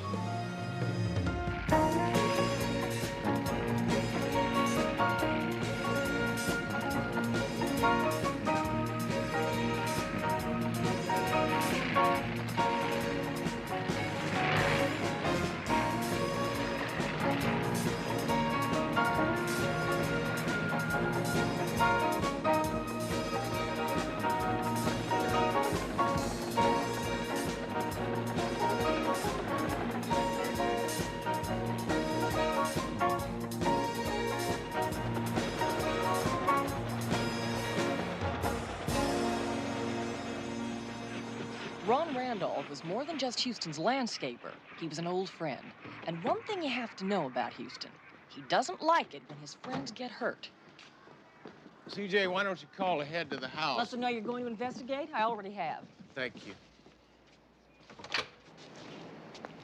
Oh, Johnny. Easy, buddy. Come on, let's go sit down for a minute, all right? Come on. Be all right. Seat there, partner. Listen to me. It's gonna be all right. You get my word on that, okay? But the doctors don't know if I know. Johnny, slow down for a minute, okay? Johnny, you're gonna have to be the man in the family for a little while now. You know that, don't you? I know you're scared. Think about how scared your brothers and sisters are. You want to help them, don't you? Yeah, sure you do. I know you do. You get to pull up real hard now and get a hold of yourself. You do that for me, won't you? Yeah, I know you will.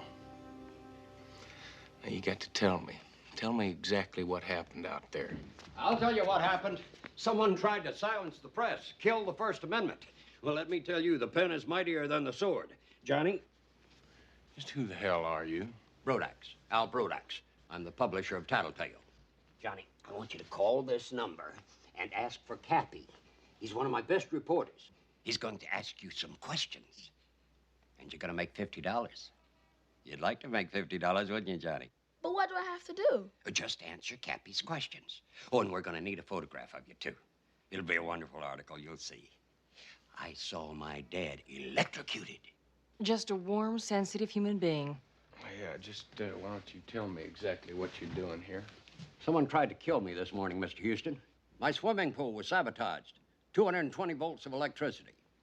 When the boy's father tried to retrieve some papers for me that had fallen into the water, he nearly got killed. I want to talk about our catching and convicting the lunatic who's done this. Our catching? Someone from here called and said you were investigating this matter. Well, I'm here to join forces with you. I'm ready to lend the full power and investigative capabilities of Tattletale. What do you say? Well, I'll tell you quite honestly, Mr. Brodax, I'm not interested in you or Tattletale helping me on this case. But I tell you something else. I'm going to find out who tried to kill my friend. Johnny, Houston, don't worry about it. I'll get Johnny back to his family. Fine. Remember what I said, all right? I'm going to show you the way out. You get a hold of Murray, and you tell him to get down to the nursery and start taking care of things. Simple, really. The electrical line leading into the water pump was cut and fed directly into the circulator. So if Brodax wanted to take a little dip in the pool, He'd have been dead before he came up for air. yeah. Lucky Ron Randolph was wearing rubber boots. Took quite a jolt of electricity, but he's still alive, barely. Vince, how tough would it be to really change that kind of wiring? It's a cinch for anybody with a basic knowledge of wiring and electricity. So let me guess, our would-be killer was wearing gloves, so there aren't any fingerprints? Yes, but we are not completely without leads. Losers of the year.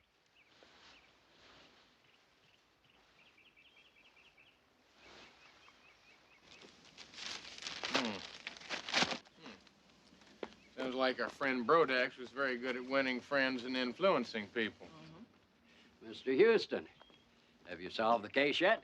Well, I'll tell you, Mr. Brodax, Lieutenant Novelli and myself were just going over the suspects when he handed me this.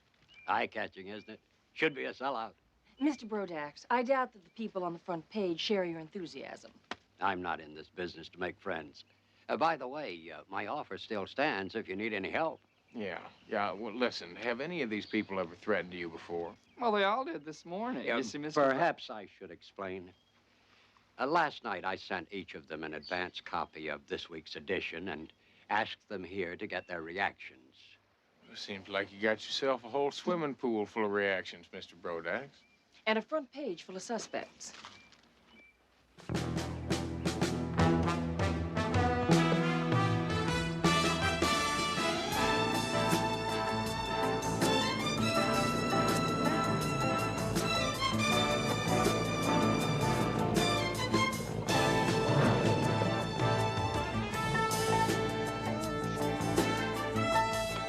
In spite of all that was going on, Houston wanted to make sure everything was going well at the nursery while Johnny's father was in the hospital. Jack. Oh. Phone. Excuse me. Houston Enterprises. Check that. Randolph Nursery. Yes, of course, I'm sure. Now, what is it you want? Cannabis sativa? Is that a fern? Or a plant or a bush? None of the above? Well, something you smoke? No, we do not carry that in stock. Do you know what the... Oh, I'm sorry. Miss, excuse me, please. Here, look, have your dress cleaned on, all right? And come back.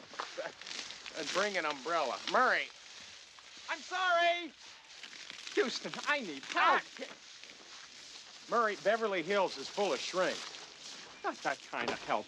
It's this business. Ron has got a monumental backlog of deliveries. Well, it looks like business is just fine. I mean, a little soggy, but fine. Houston, Ron is in the hospital. He has delivery problems. I have been on the phone for an hour trying to hire a delivery person. There are none. Our society is devoid of delivery people. If I were not a sane, rational person, I would say that there is some kind of fiendish plot. Maybe there is. Murray, listen. Get Bo and Lamar on the phone. Have them get their tails out here and give you a hand. Oh, no.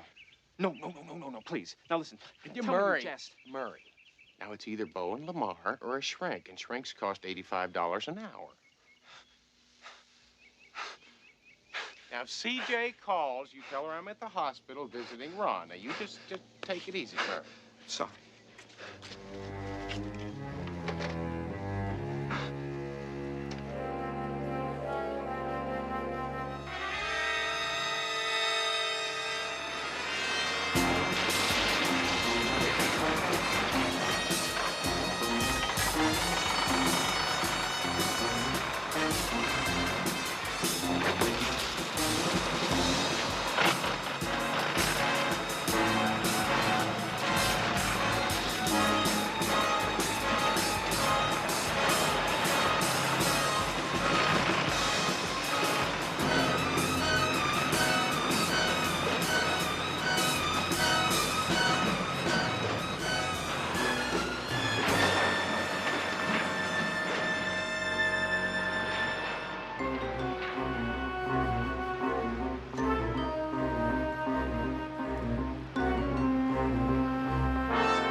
That's not meat you're marinating.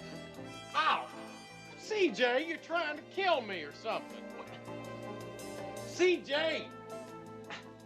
Oh, what is that on there? It burns like acid. It's acid. Just kidding, Houston. Thank you, Mary Ann.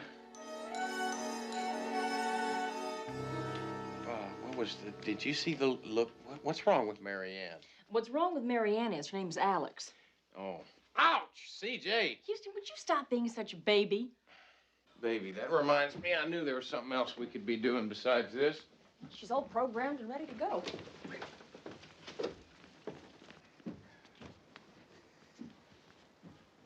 Did you get a chance to talk to Ron Randolph? Well, I called the hospital. They said he's in pretty rough shape, but they believe he's gonna make it. That's good news. You bet it is.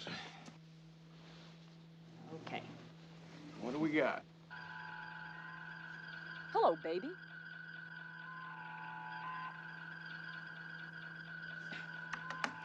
First up, Cindy McNichol, Miss July for Sultan Magazine.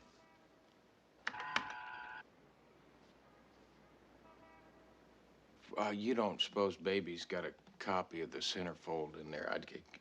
We'll just put it up, okay? Oh, that's nice. Try not to drool all over the couch, Houston. Now, Brodax alleged in his newspaper that Cindy only got the centerfold because there was pressure from certain individuals in organized crime, namely... Carl the Champ Ross. The Champ? He's one of the most ruthless men in organized crime. He fancies himself as a boxer.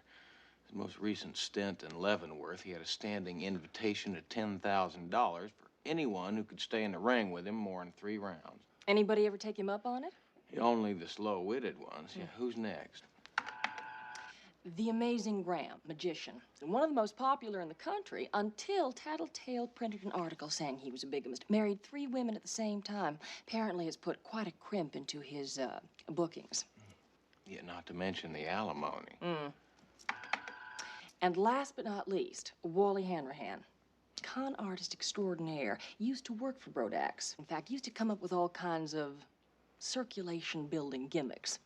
Such as? Such as the ultimate diet. Lose weight while you're sleeping. 30,000 pigeons bought that one at $10 a throw. Anyway, Brodax became a witness for the government, and Hanrahan went to jail. Mail fraud. So, these 4 people on the cover all sued Tattletale and lost. Is there anything else about them that they have in common? Yep. All of those stories are true. Come on, CJ.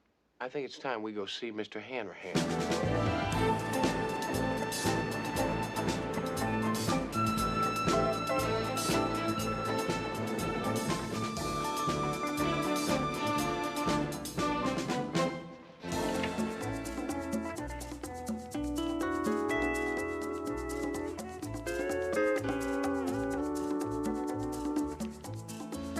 Welcome to Tahitian paradise. The island where your dreams can come true. You suppose we're in the wrong office? Do you care? No. Follow us, please. Anywhere you say.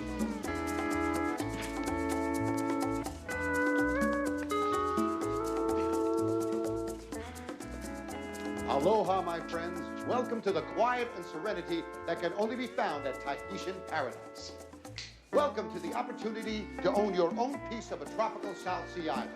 I know what you're going to say. You can't afford a luxury condo. Wrong. Anyone can. For peanuts. How? By sharing the cost with 51 other fortunate owners. Yes, for an entire week, every year, you can bask in the sun, swim in the seas of romance. Rub shoulders with ex-cons? Who are you?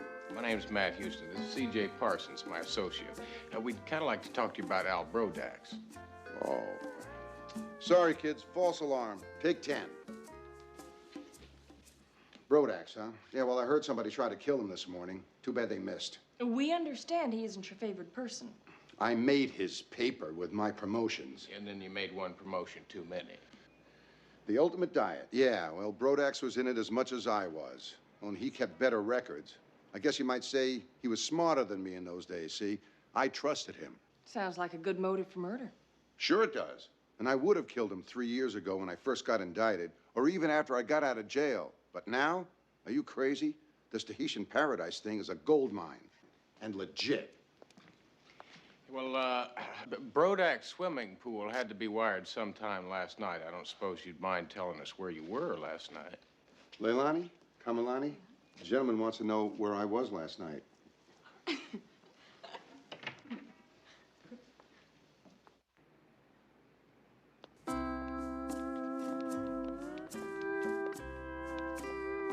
Aloha, you all.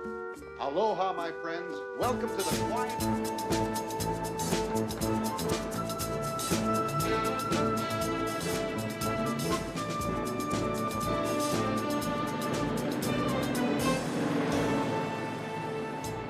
Three most attractive parts, I might add.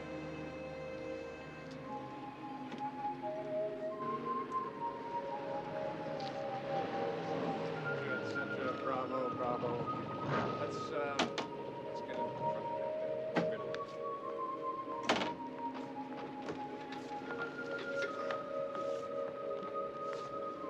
that. And now, ladies and gentlemen, what we have here is a trunk. What we also have here is a beautiful lady. We put the beautiful lady in the trunk, making certain, of course, that there is no way that she can get out.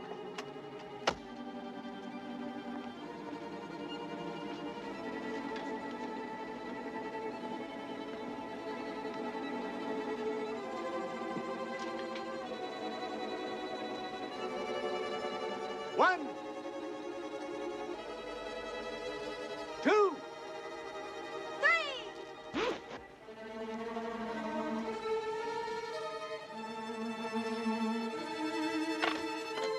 What do you want to get? He's in the box now.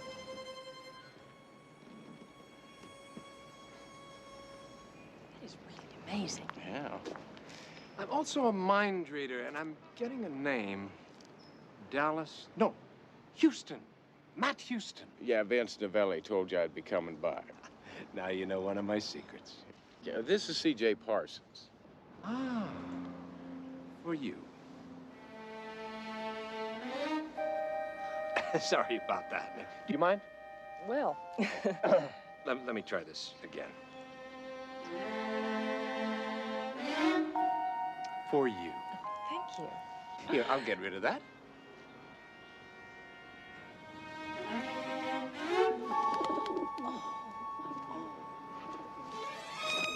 Nice place to roost. That's wonderful. You're full of tricks. Well, why don't you stick around and catch my show? I have a matinee in an hour. Well, that sounds like fun. Yeah, listen, I hate to be the one to throw a cold bucket of water. But you want to know if I was the one who tried to kill Brodax, and the answer is no. Now, if you want to ask me if I felt like killing him, the answer is yes. Bigamy is definitely not a good image for magicians. Neither is murder.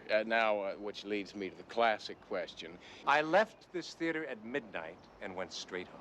Alone? Are you kidding? Can a man with 3 wives ever be alone? Now, if you'll excuse me. I do have a show to prepare for.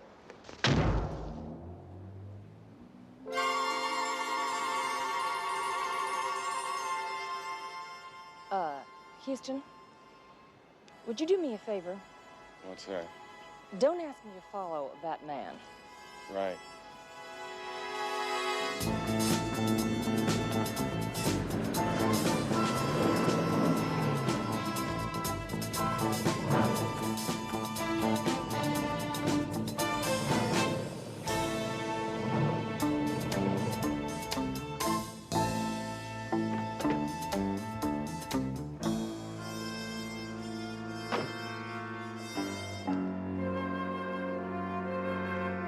Houston figured that with Hanrahan's 2 hula girls and the magician's 3 wives as alibis, it was time I did some checking. Meanwhile, he went on alone to keep his appointment with the infamous Carl the Champ Ross.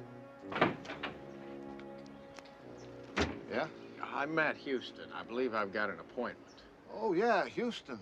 The boss is warming up now, so you're going to have to wait a few minutes. Tell you what, follow me. Well, sure. Oh. Wait a minute, aren't you Archie O'Brien? Hey, you remember me? Well, who could forget? I mean, that fight you had with Ingersoll. Oh, hey, yeah, that was some battle. You guys must have went toe-to-toe for 8 rounds, huh? Yeah, suddenly I hit him with an uppercut, and that's all she wrote. Yeah.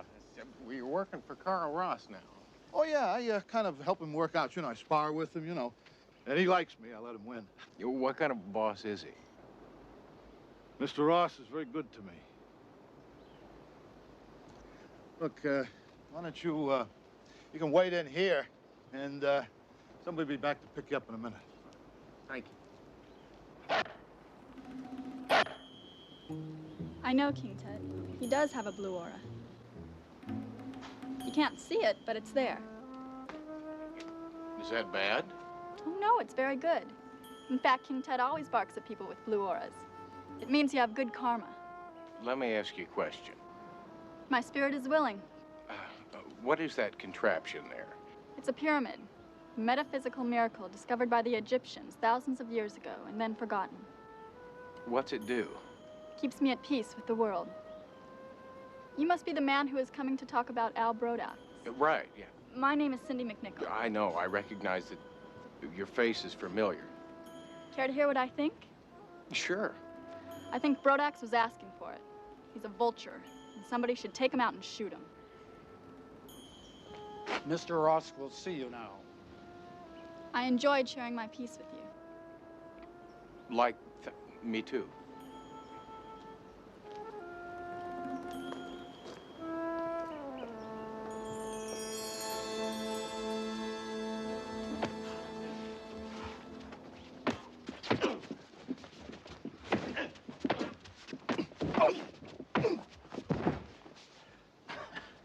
Yeah, Mr. Houston. You box? Well, to tell you the truth... Good. I thought you did. Archie, give me your gloves. Mr. Ross, I just came out here to talk to you for a minute. Oh, fine. We'll talk. Put the gloves on and step into the ring. Unless you're afraid. Mr. Ross, does it bother you that you're wearing the boxing shoes and the headgear and those nifty trunks and I'm in a suit and boots? I heard you were a tough guy. Well, I wouldn't really say that. Mama certainly didn't raise any fools. I already made my best offer.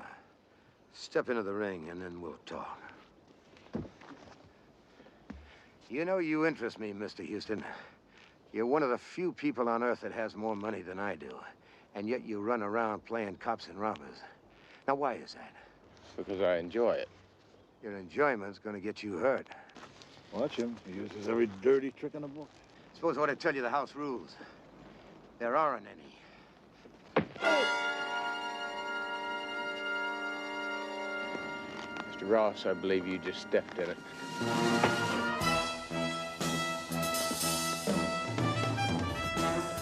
I understand you've come here to insult me. Not really. I just wanted... No, you just wanted to ask if I was responsible for the attempt on Brodax's life, huh? Was curious. I have every right to want him dead. But electrifying a swimming pool, that's strictly amateur.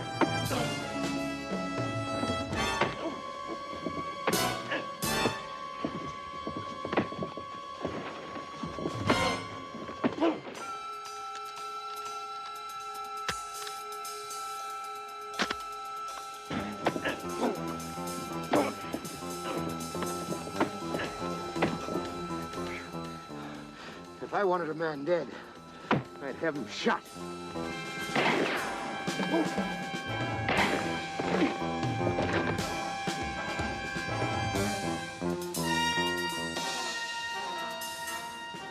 Ross?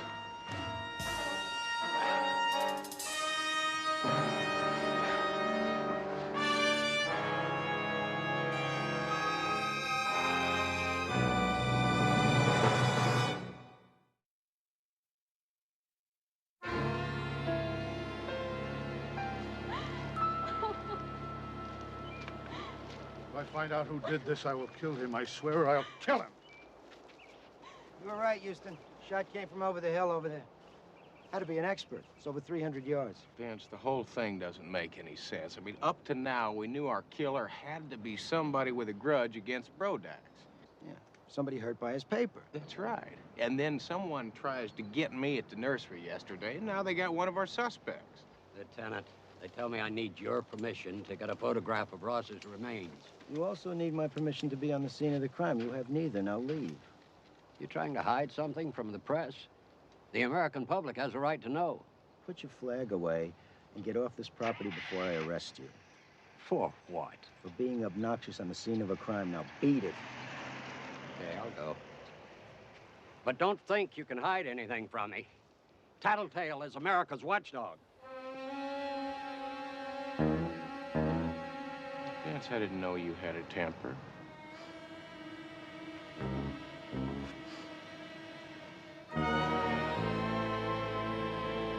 Well, I still haven't got anything firm on either Hanrahan or Graham's alibis. Of course not. I mean, why should it? I mean, why should anything come easy on this case? Houston, do you think Ross's murder is connected to the attack on you and the attempt on Brodax? I'm positive, CJ. There's got to be a connection linking one of our suspects to both Brodax and Ross. Well, I'll keep digging. Yeah, well, it's got to be, CJ. Well, got to be what? There's got to be the connection between Brodax and Ross. Somebody who wanted to see them both dead. Where are you going? I'm going to dinner. Well, Houston, I haven't had dinner yet. Of course, I'm not hungry either.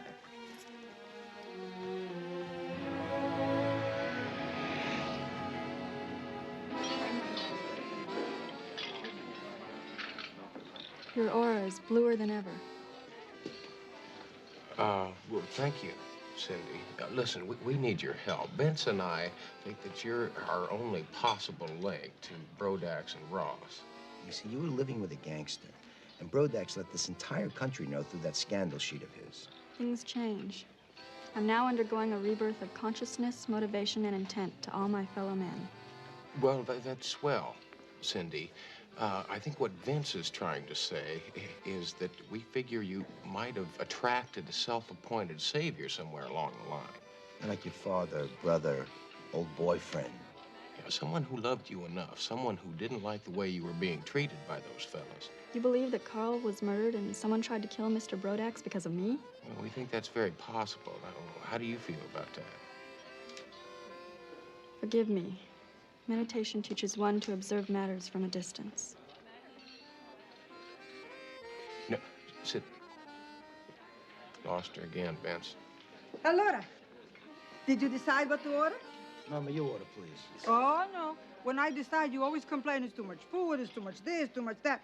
Troppo difficile, say. Tonight, you order. So, pretty lady, what would you like? Hey, pretty lady. Vincent, what's the matter? Oh, poverina. You both make her wait so long to eat, she faints from hunger. She didn't faint, Mama. She's in meditation. Medication you get in a hospital, not in my ristorante. Mama, it's not medication, it's meditation. She's deep in thought. For my menu. It's not that complicated. Mama, please, some food. Okay, tell me what you like. Same as Houston. Y'all have the same as Cindy. Benissimo, three of the same coming right out. She's back. Listen, did you think any more about that? Who might have loved you enough to kill for you, just to protect you? No one. I have no family. I was abandoned by my parents at the age of 14. There was never any boyfriend. Carl Ross was the only man who ever showed me any kindness. Benedetti, ragazzi. But why you want to fool Mama like that? You just gave me 3 orders of nothing. Make it 4.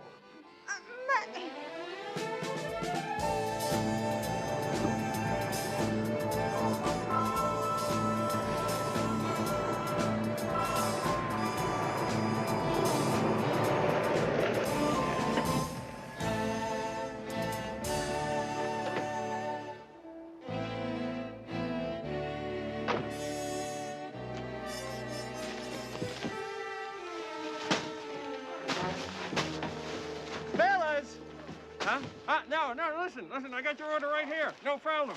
5 o'clock guaranteed. Fellas! Murray. Houston, thank the Dow Jones averages you're finally here. What's wrong now, Murray? Paul and Lamar, they think they're running a demolition derby. Take a look at this place.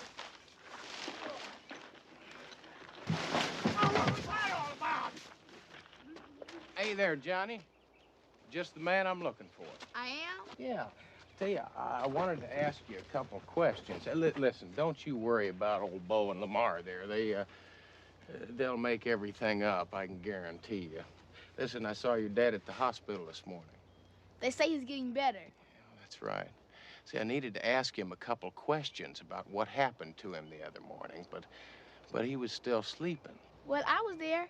Maybe I could tell you. You know, Johnny, that's what I thought. So what I'd like you to do is think real hard for me and see if you can tell me everything you remember.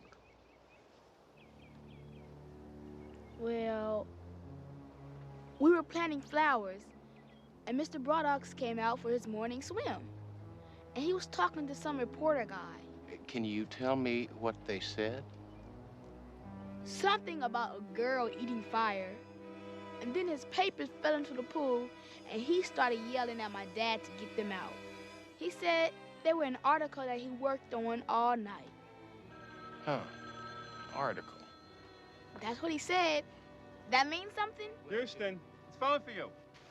It's CJ. She says it's important. Be right back. What do you got, CJ? And maybe the missing link. I just found out that Hanrahan and Carl the Champ Ross served time in Leavenworth together. From what I could dig up, they have a mutual hate society. Which means that he'd want to kill both of them. Yeah, I'm still here, CJ. I just, strikes me a little funny that, I just never figured our Polynesian king to be a killer. We better pay him another visit.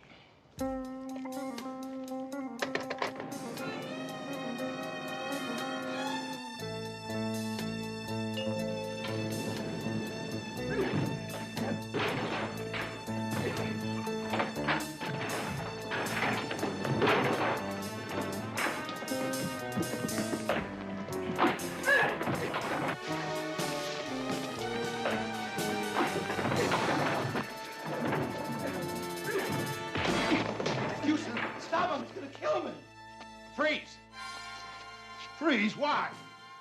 The cops say that in situations like this. You're gonna unfreeze and you're gonna find out what the bad guys do in situations like this. Listen,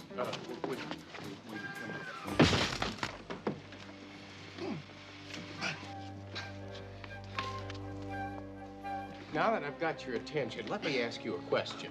Be my guest. Thank you. Why are you trying to kill Mr. Hanrahan? He killed my boss because of what happened in Leavenworth. Brodax told me. If you don't believe me, take a look over in that corner.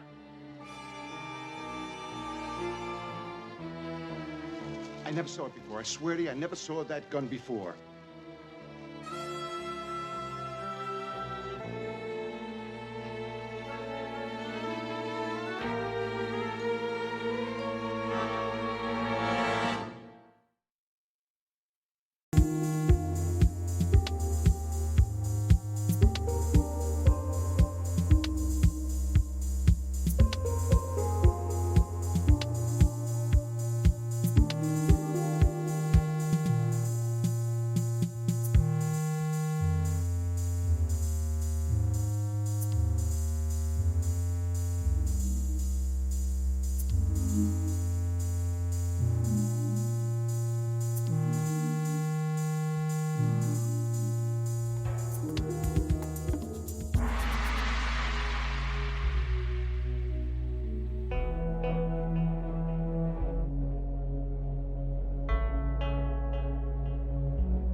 Yes, you do. And you can start by telling your readers how you sent a professional fighter after Hanrahan, a man who used to make a living with his fist. Now, how'd you know it was Hanrahan? I figured it had to be him. He was the only one who had a grudge against both me and Ross. Which brings us to our next point. Right. How'd you know about that grudge? Read about it with the rest of America in Tattletale. Only cost a quarter. Excuse me, but Mr. Houston has a phone call. It's Murray from your office, line 3. Thank you. Hello, Murray. Yeah. I got it. It seems like Frank Graham just called. He wants me to meet him at the theater. Says he knows who killed Ross. It wasn't Hanrahan. What? Yeah. Tell you what, CJ, I'm gonna have Bo and Lamar take you back to the office, and I'll talk to you a little later on, okay?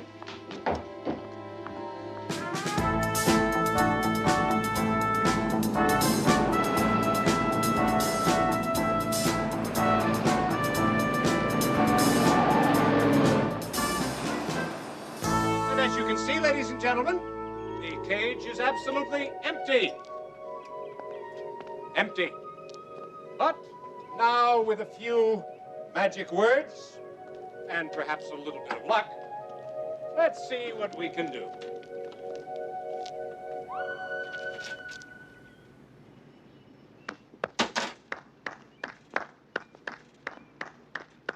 Well, I thank you, sir, for the applause.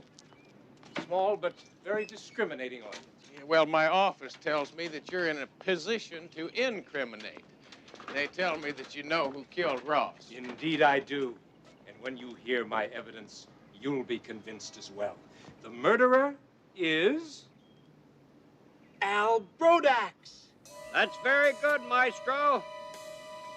How'd you figure it out? Yeah, well, actually, it wasn't him. It was me. Where are the cops? He's supposed to be here any minute now. That phone conversation out at your house, that was all a setup. This here's a trap. What are you talking about? Well, see, you staged your very own murder attempt. Yeah, you rigged your pool, and then you conveniently let those papers drop in, and you wanted Ron Randolph to fish them out for you. And then when you were sure that everybody knew somebody was trying to kill you, you murdered Ross. Yeah, and you knew the police were going to connect it to Hanrahan. That way you got rid of both of them.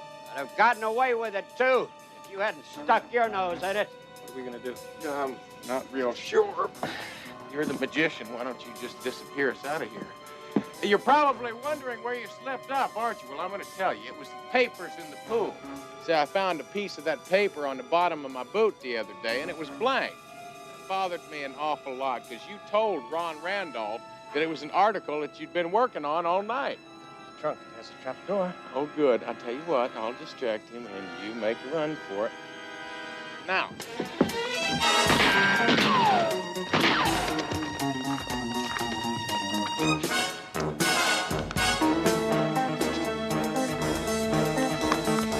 Better hide and stay hidden. Give it up, Brodax. Police are on their way now. Houston, I'm not gonna let you bring me down for killing that mobster. He was bleeding me dry. After he lost the lawsuit, he still wanted the money. He said he'd kill me if I didn't give him half the tattletale.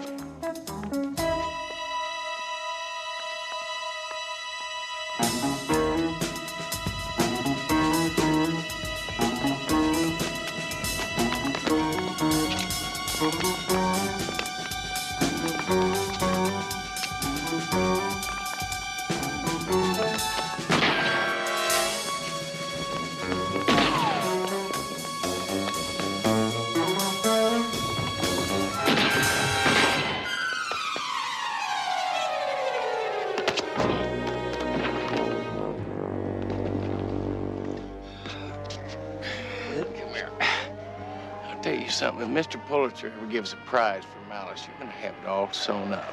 Come on. Houston! Houston, where are you? Houston, are you all right? I'm fine, Vince, but I'm afraid you missed the show. Come on, Brodax.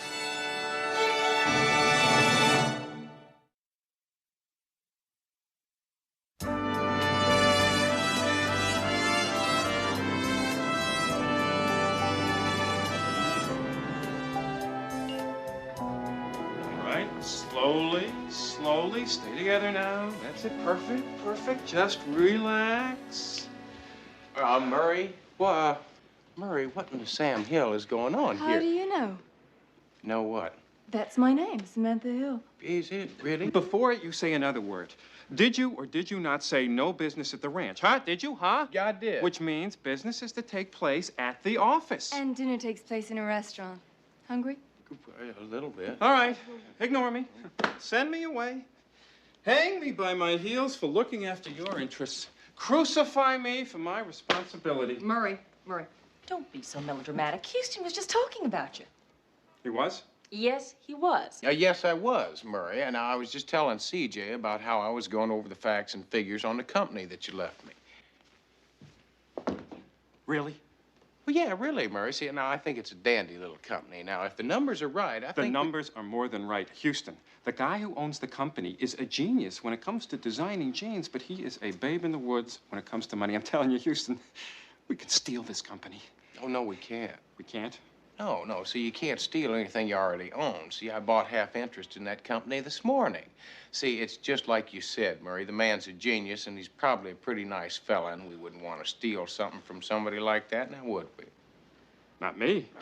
And Murray, because Houston wants to protect his investment, he wants you to buy something else. He wants you to buy the modeling agency. Modeling agency? Well, yeah, Murray. See, I figure as long as you've got the product, you've got to have the right packaging.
Dallas is wearing the most elegant of evening costumes. We call the fabric gold bark.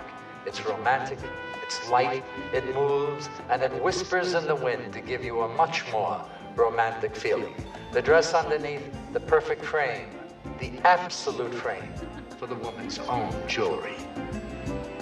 The look of bugle beads sparkle, bedazzle, and dazzle the public.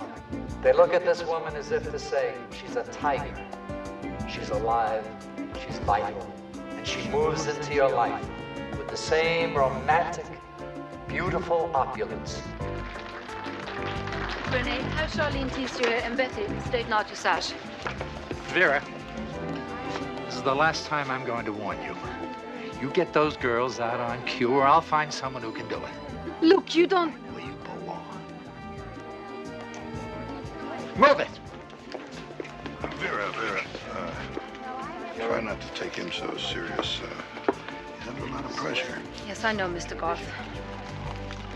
Is that your answer again? Vera, you keep calling me Mr. Garth. Can't you just forget that St. Clair and I are partners and just call me Marvin? Marvin. Excuse me, the show.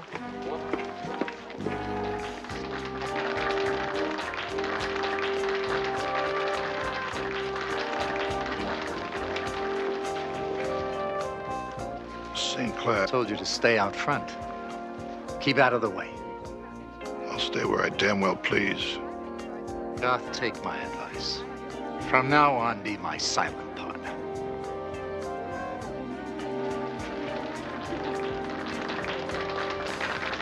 One of the world's most beautiful models, Christina Berenson, draped in a fantasy black chiffon, and she feels beautiful. Christina Berenson.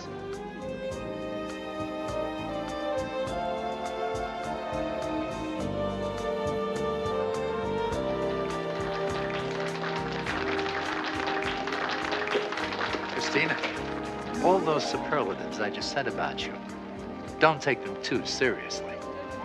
Haven't you, just once, done something nice for someone? Oh, I certainly hope not. And I'm not going to start with someone I know as much about as I do you. Be happy, darling. The only thing that could make me happy is to see you dead.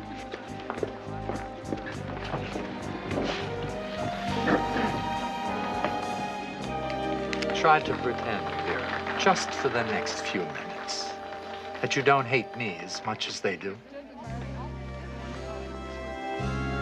And now, ladies and gentlemen, the most talked about designer from Los Angeles to New York to London.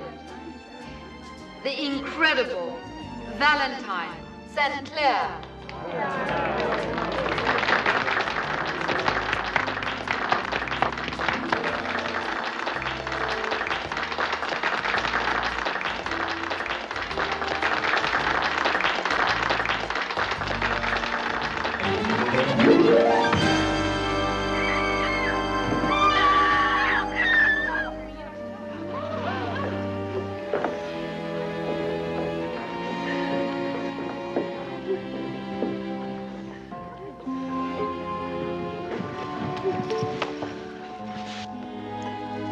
Looks like a remote control device.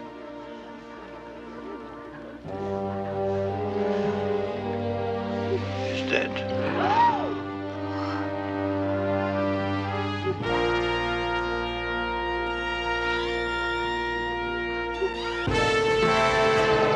You sure he won't mind? Christina, if you know Houston as well as you claim to, there's absolutely nothing to worry about.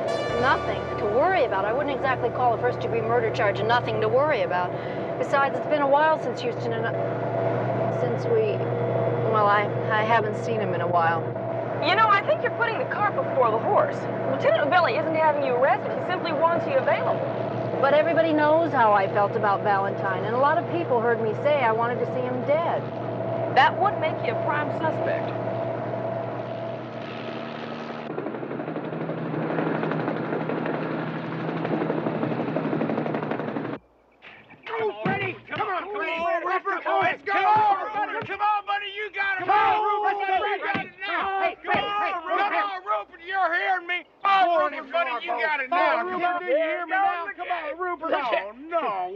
You hear me, Rupert?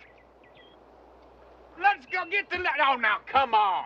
Time out here. Time out. Time? What do you mean, time? We didn't set any time limit. Yeah, well, old Rupert here's not feeling up to snuff. I mean, he just flew in from Florida, and I bet you he's a little airsick.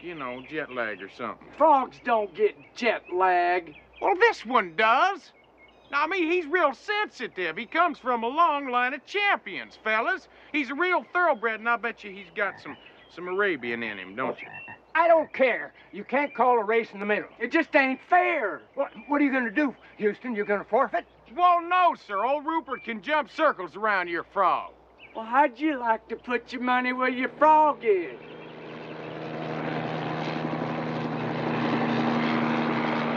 You got yourself a bet. Double or nothing, they'll run on Sunday.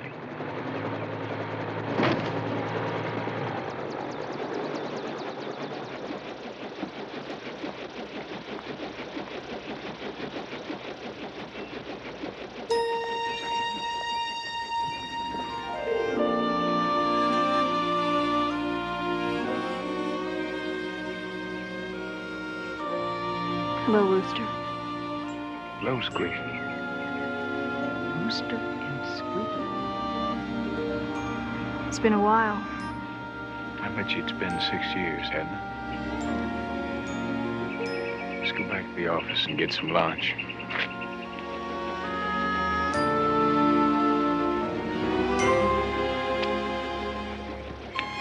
Houston, you forgot something, me.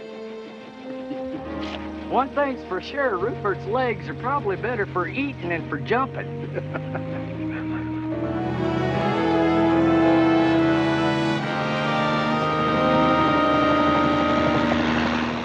Now, don't you worry about a thing, Chris. Old Vincent Novelli's a friend of mine. I think I can reason with him. Has a much bigger problem than that, Houston. Believe me, there's nothing bigger than murder one. Except maybe that thing you're wearing on your finger. It's a little too big for a friendship ring, isn't it? It's the real thing, Houston. He's wonderful. I met my Prince Charming just like you said I would. Man, my big mouth. Do I know him? He's a congressman. Oh, I see. I'm beginning to get it now. You get busted and his career goes bust, not to mention your love life with him, right? And you want me to help you?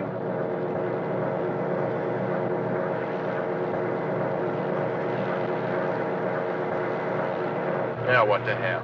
For old time's sake, don't worry about a thing. Old Rooster's gonna fix it.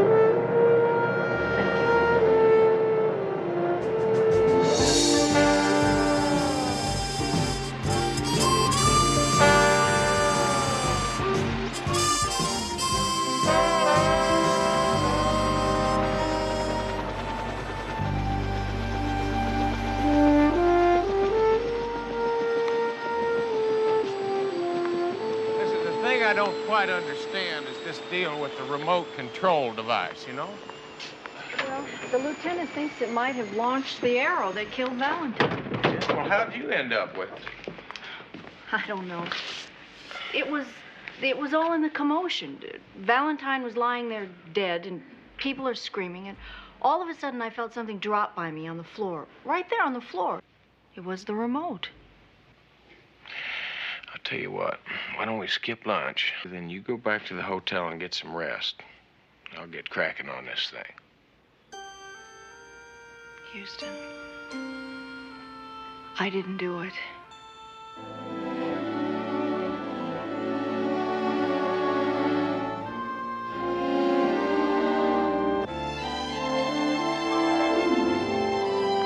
We think the arrow was launched electronically. And when Valentine was killed, your lady friend was standing over there with this remote control device by her feet. And we have an eyewitness. That's her, Vera Martin. Oh, thanks, Nance. Yeah, excuse me, my name's Matthew. Yes, I know, Houston. You are Christina's friend. That's right. I'm glad she has someone like you to stand by her. Well, thank you. You know, I feel terrible about having to tell the police. You know, I saw the clicker by her feet. Yeah, well, of course you did. I tell you, I need to ask you a question. Can you tell me what kind of man Valentine St. Clair was? Passionate, explosive, moody. Well, you see, he was an artist. Yeah, well, if he wasn't an artist, could it be construed as rude and obnoxious and downright unlikable? Well, he wasn't an easy person to get along with. But you see, for me, well, I know it might sound corny, to learn at the feet of a master, well, I guess there's still some old-fashioned hero worship in me. I'll miss him. Yeah, who won't miss him? I'm not going to swallow any more red ink. Now, if they want to sue, then I'm going to declare bankruptcy. Then they're going to have to wait till the middle of the month to get paid. That's their choice. Before you ask, that's Mr. Garth, Valentine's partner.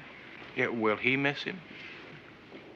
Well, everyone knows that they had their differences. Well, the real screaming was with his wife, Valeska Debrecen, over the divorce. She was in the audience yesterday when he was killed. Houston figured he'd better track down St. Clair's ex-wife, Valeska Debrecen. He found her at the Psychic Research Institute, which she owns. It's a strange place with an even stranger owner. Thinking of the pattern, and only the pattern, and hearing only the sound of my voice. No other sounds intrude, no other images, only the image of the pattern. It fills your mind.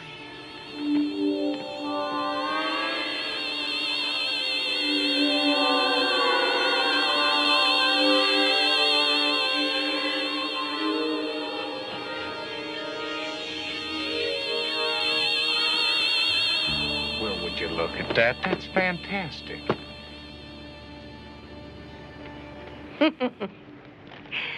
At age 7, I fell from a ladder, struck my head, and from that time on, have possessed powers. I'm trying in this institute to explain them. Well, that's all very interesting, but we were talking about Valentine, your husband, rather your ex-husband. And the divorce. Right. Yes. Well, it was a marriage of convenience. At the time, we needed each other. It was a marriage in name only. We each went our separate ways.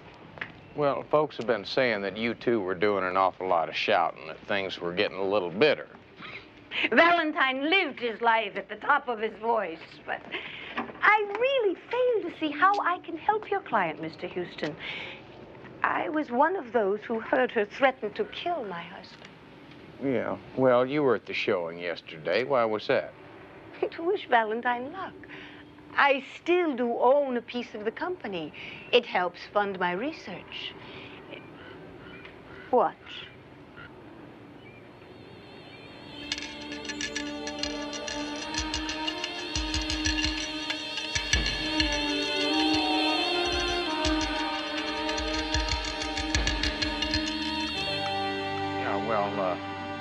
Well, after seeing this and the cards on the table and everything, it does kind of lead me to believe that you know a thing or two about showbiz. It is not show business, Mr. Houston. This institute is world-renowned. Our works are supported by donations from every country in the free world. Yeah, well, I'm sure there's something to it, but see, I already gave it the office. Something to it! That sundial. I think it's a bit slow.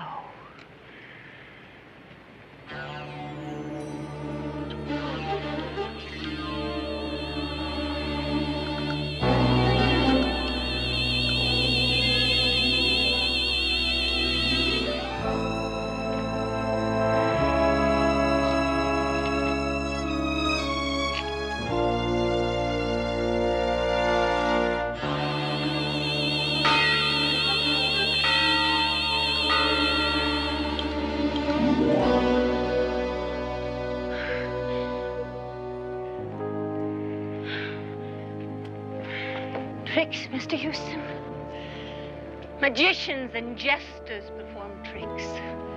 We are refining powers that are within the greatest powerful equipment ever made, the human mind.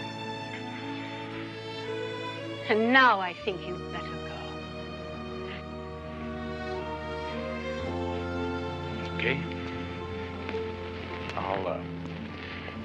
I'll just let myself out.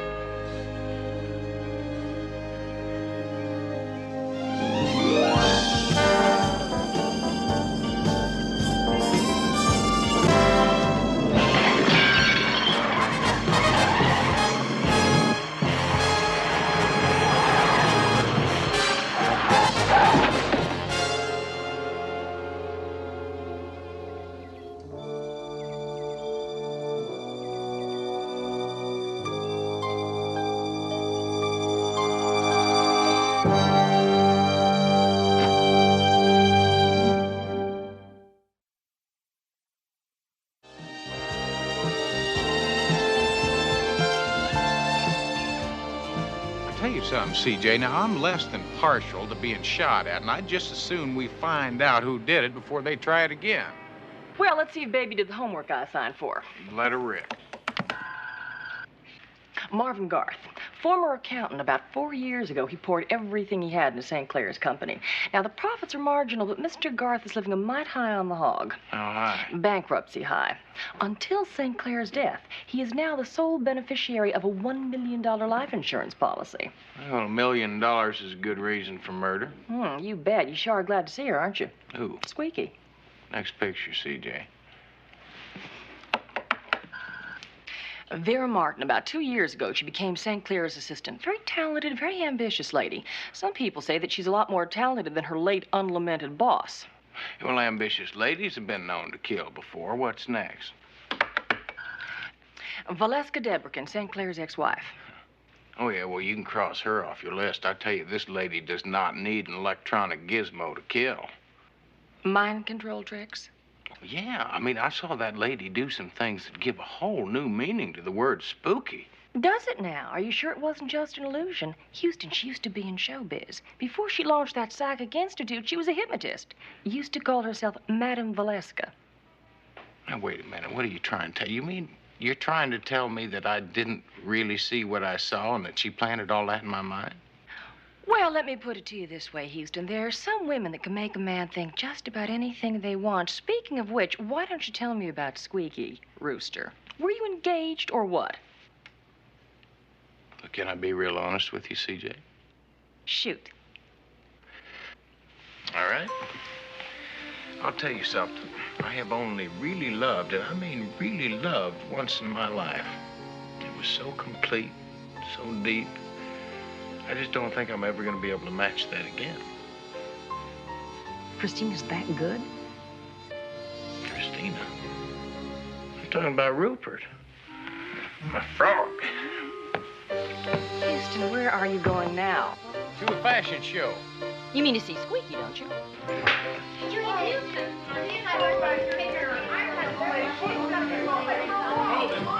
Hold that elevator! He did it again. I don't think... I'm going to forget what that man looks like.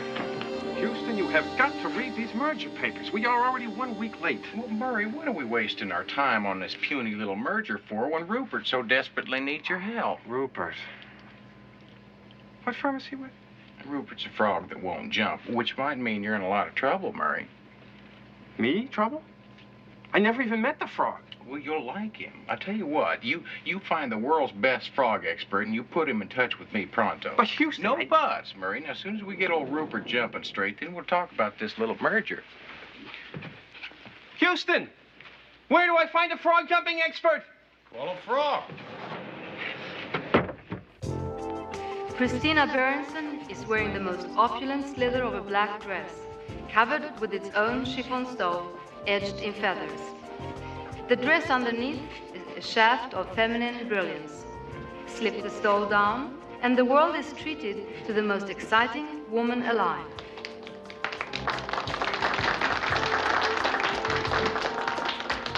Renee! Renee! Honey, go find Renee. She's gonna miss her cue. Beau Blame, wondrous. Should have stayed in accounting. Oh, there, Mr. Guard. This seems like an awful lot of trouble. I mean, how much could the Valentine label be worth now that St. Clair's dead? As long as Vera's around, everything is fine. See, Vera is great.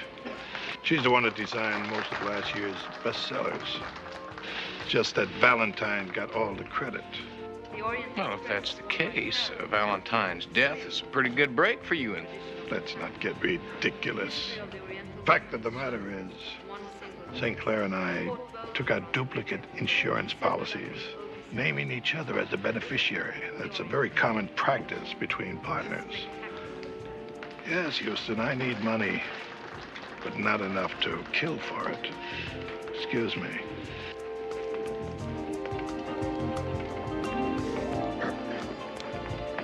The look of bugle beads sparkle, bedazzle, and dazzle. Christina? They look at this woman as if to say, she's a tiger, she's alive, she's vital. She moves into your life with the same romantic, beautiful opulence, the brightest flower.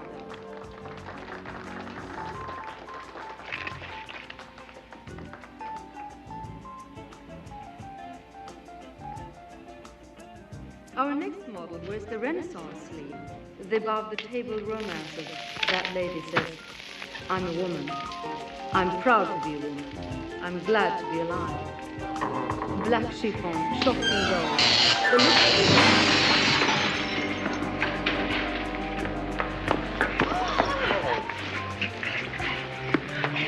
Are you all right? No, I'm not all right. If I was all right, I never would have left Texas and sold my ranch and came out here, California. Feeling a little better now.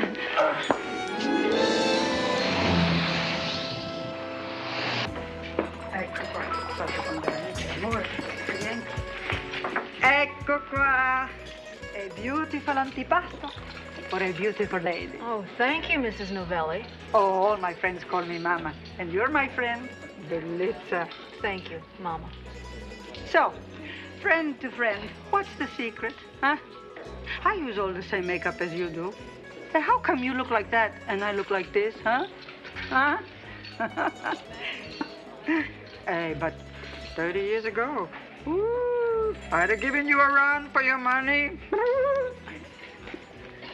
Hey, and my son Vince wants to see you in the back. Yeah, I'll be right there, Mom.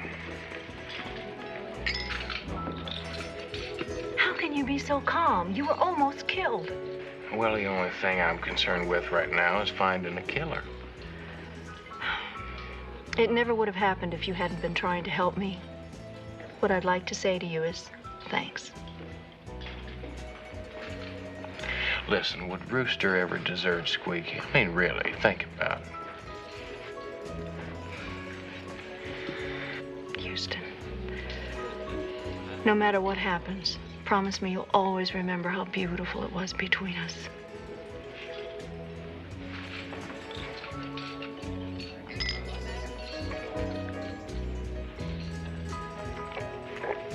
I'll be right back.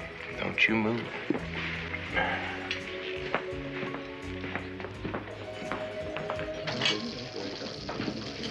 Vince, Mama said you... Well, it can't be that bad. What? Well, whatever it is that's making you frown and smooshing up your face like that. Houston, I know you care for that girl. And what I got to say is not going to make you happy. You better go on, Vince. How long has it been since you've seen her, and what was she doing in between? Well, it's been a few years since we've seen each other, and she's been doing a little traveling. Wrong. Up to 6 months ago, she was living with Valentine St. Clair. That's impossible. Is it? Well, she needed him. He needed her. She moved in. 3 years later, they had a big fight. She moved out, met the congressman, wanted to marry him, only St. Clair wouldn't let her out of her contract. Threatened to dump the whole story on the congressman. Houston, CJ's on the phone. She says it's urgent. I'm sorry, Houston. She's been lying to you. Let me ask you another thing. How'd you get so lucky to be backstage just in time for that lamp to almost drop on your head? Someone took a shot at you to boot. Vince, you better give me some time to prove that you're wrong. Okay, tomorrow there's a buyer's brunch. Then everybody's gonna scatter to the 4 winds. By then, the lab boys will be able to tell me if the clicker in your client's hand triggered the arrow. If so, I've got to arrest her.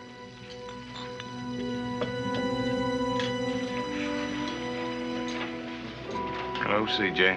Houston, I think you better come home. Valeska Debrakin is here, and she says she knows who killed her husband. Bye-bye.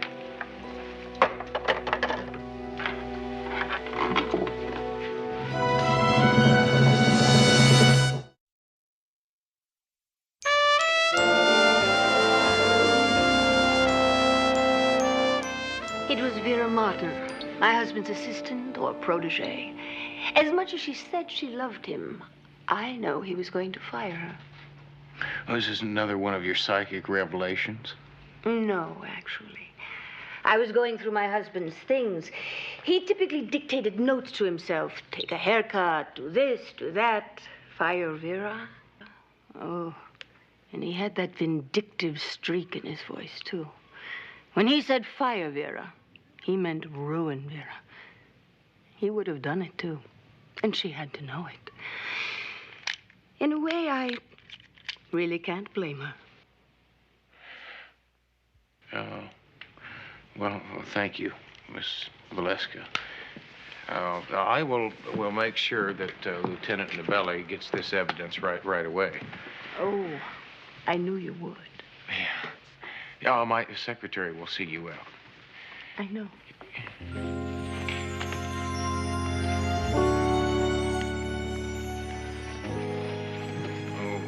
Well, I'll tell you, the ingredients we've got in this Valentine mess, we could stir up a whole pot of Texas chili. Well, I've got a hunk of pepper to drop in the pot, which I just found out about an hour ago. Now, apparently Valentine used to like to have his European show about a month after his American show. It was canceled this year. Well, who canceled it? His partner, Garth, the day before Valentine was murdered. Well, it kind of sounds like our budget-minded ex-accountant figured a way he could save $1 or $2 if he knew Valentine wasn't going to be around in a month. The thought had crossed my mind. By the way, it's your shot. Yeah, so that gives us Vera, Christina, and Garth.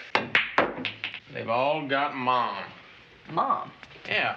See, that's method, opportunity, and motive. You see, Garth inherits the business and $1 million worth of insurance money, and Vera gets to keep her job. And becomes head designer. And that brings us to Christina. Houston, our clients are never guilty unless you know something I don't know. Well, you better get rested up because we've got an awful big day tomorrow. I need you to do a couple things for me. First, find out who's been sending the flowers to Vera. Second, I want you to get dressed up in your best bib and tucker and meet me at the buyer's party. Because I think it's about time we started stirring a few of these folks up. I think it's time you tried to make a good shot. Yeah, well, I haven't got a shot. There is no such thing as a frog jumping expert, at least not in this metropolitan area. There is, however, someone in Moss's Marsh, Florida, who is recognized as an authority. Well, send a plane, Murray.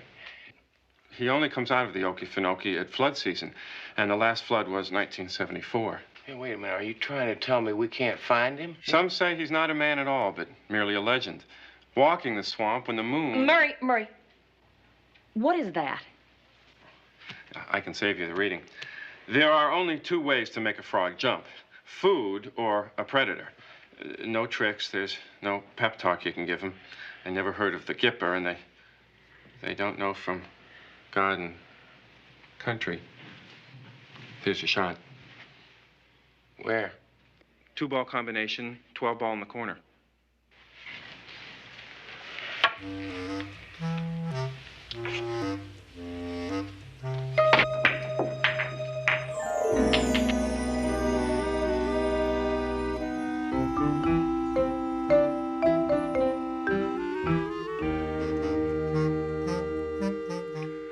Not just another pretty face, you know.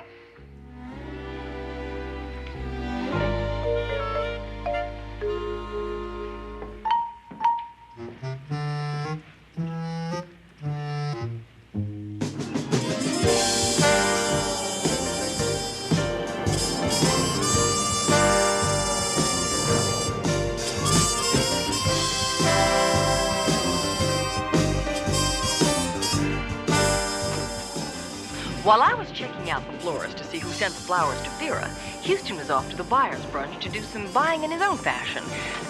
Oh, I wish I hadn't said that. Why, Mr. Houston, how nice to see you. Well, thank you. Boy, you're looking pretty enough to be one of the models. What's the Texas word for flatterer? True. You know, it's such a shame that Mr. Valentine isn't here to see all of this. We've had over $2 million worth of bookings. Yeah, well, if he was here, you wouldn't be, right? What's that supposed to mean? Well, the truth is he was going to fire you, Vera. And then he was going to destroy your name in the industry, right?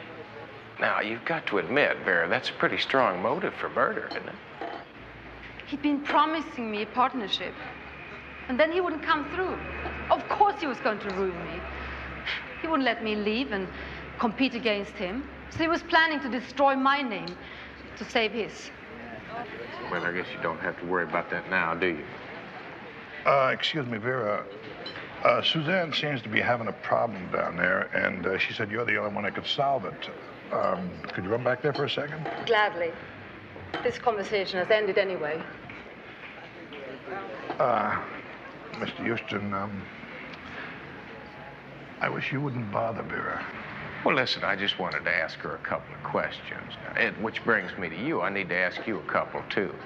First one being, why did you cancel the European showing? The show was going far over budget. I felt that the money could be better used elsewhere. Yes and no.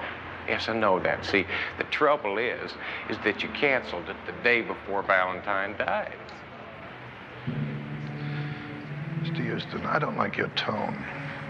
And I don't see why I should carry on this conversation any further.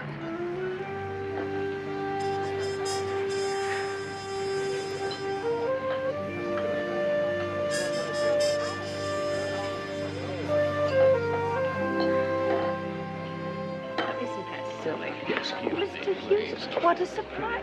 Excuse me. I didn't really know that psychics could get surprised. Well, I simply meant that I didn't expect to see you here. I didn't really expect to see you here either. Most of these people are my friends. After all, I was married to Valentine for 7 years. Yes, no, and just 6 months after you were married, you retired from your stage career, Madame Valeska. You see, I'm really curious to find out why you switched from your nightclub hypnotist act to your mind-reading. I don't like what you're thinking. Good day, Mr. Houston.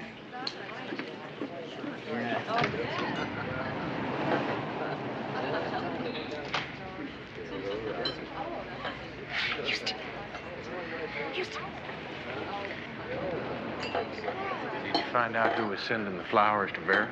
Yes, I did. Ladies and gentlemen, I am happy to announce that the proud tradition, the trend-setting designs of Valentine St. Clair fashions will live on through the enormous talent of his own protege, Vera Martin.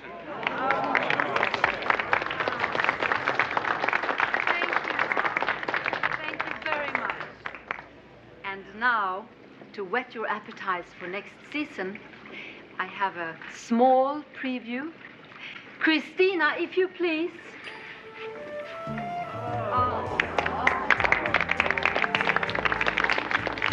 You know, I'll bet you old Garth is Vera's secret admirer. You should have seen the look he shot me when I challenged her. I think he's in love.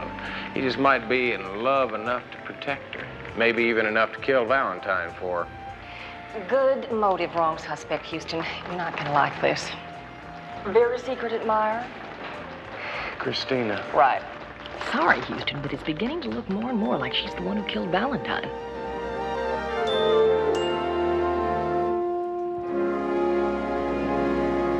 Christina, I do not want you lying to me anymore. I'm not lying to you, Houston. I wouldn't do that. Not to you. Since when, now?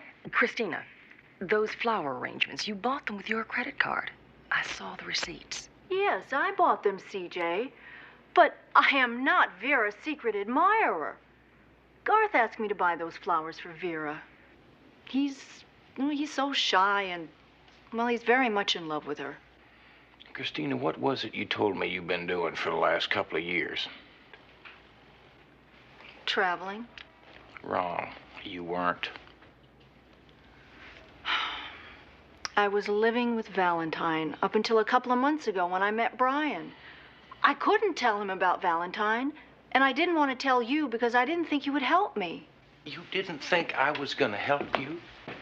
Christina, I thought that we meant a little more to each other than that.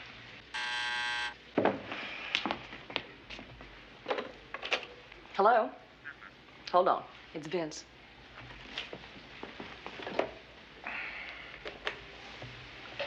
Hello, Vince. How you doing, Houston? Where's Christina? Well, I'm not really sure, Vince. The last time I saw her was at the buyer's party. Why? Yeah, well, I'm in her dressing room, and I'm sorry to tell you this, my friend, but we found enough evidence to book her for murder one.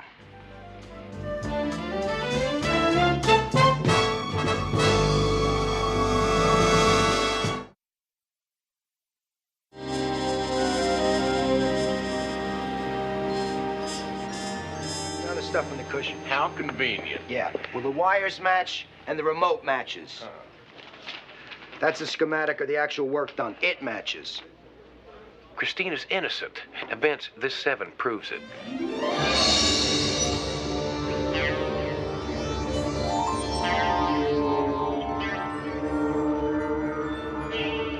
You tell her what I'm thinking? I see the number 7. Right.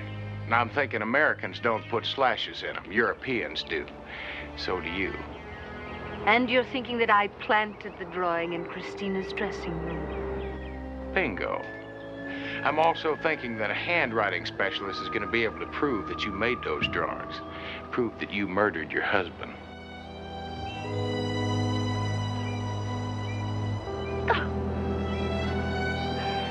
He would have destroyed this. All of it.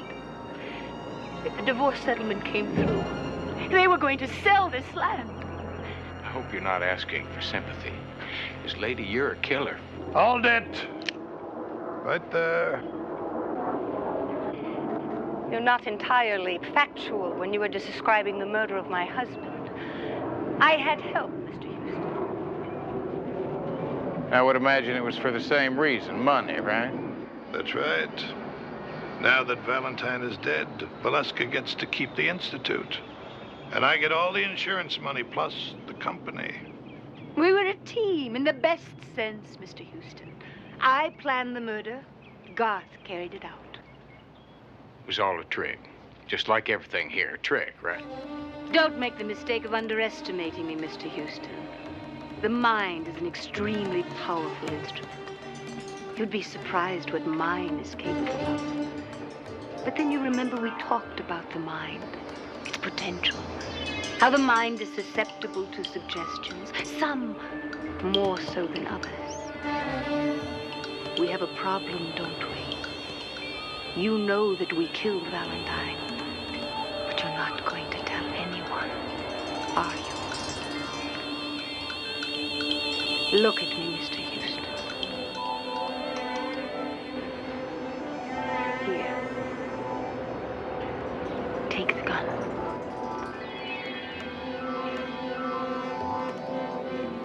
Take the gun!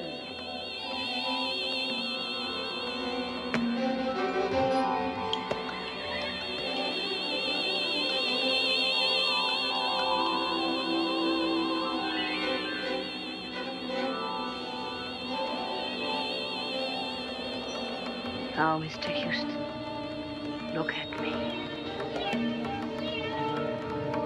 Put the gun to your head.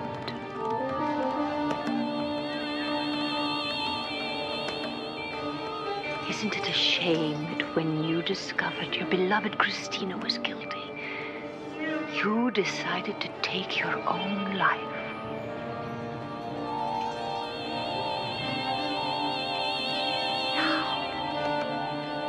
Pull the trigger, Mr. Houston.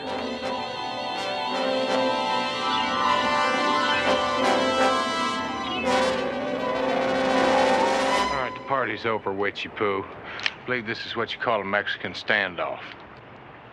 Your power is stronger than I thought, Mr. Houston. But I'm afraid your gun isn't loaded. If you don't believe me, try it. Pull the trigger.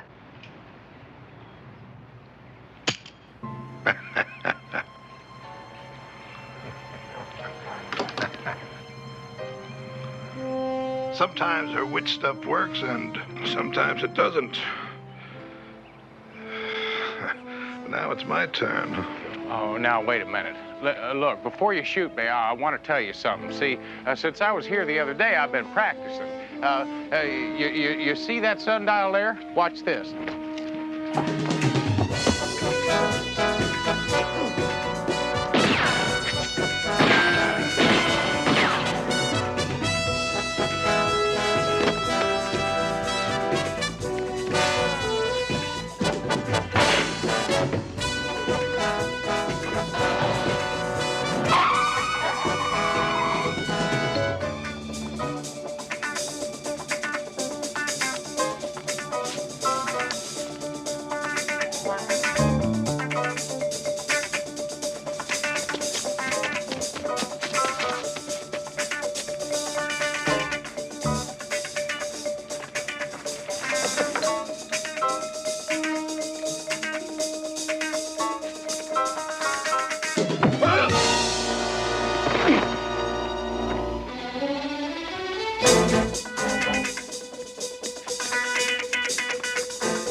Get up off of there.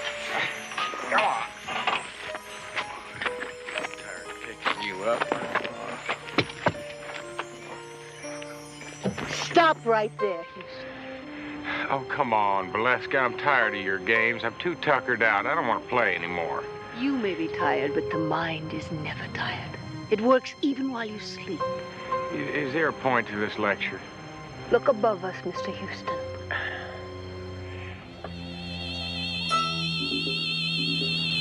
Oh, this is a bunch of hogwash. Now, I believed it once, but I'm not going to believe it again. Now, you come out of there. Now, come on, just get out of there. Come on. Hold me. Listen, you got to quit scaring people with all this mumbo-jumbo stuff. I mean, it really frightens some of them. It's just not good.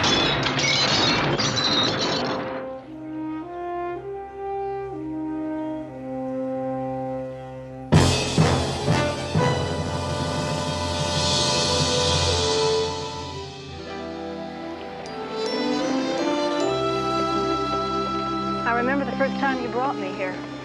I never wanted to leave. It was a different time, wasn't it?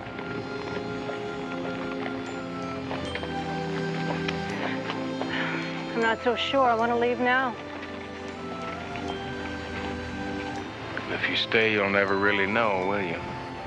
What do you mean?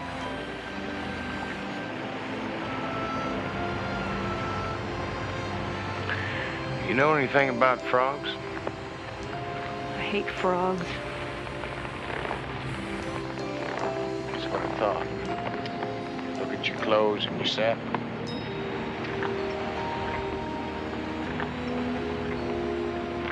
See, Christina, I love frogs.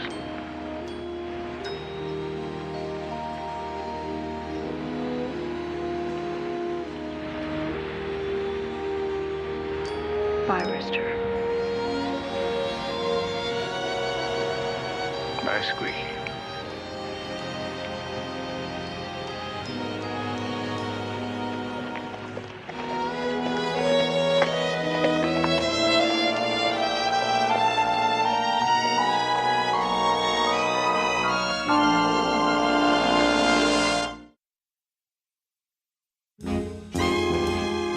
Ready? Go! Come on! Come on, Eddie! Go! The other way! Anyway, just jump! Ready? Come on, hit it before you can go on. Ready? Ready, go! Come on, ready? Go! Go! Whoa! Rupert! Did you see that jump? I've never seen a jump like that ever. My golly, that ain't possible. Well, boys, I can't tell a lie. I do have a secret weapon.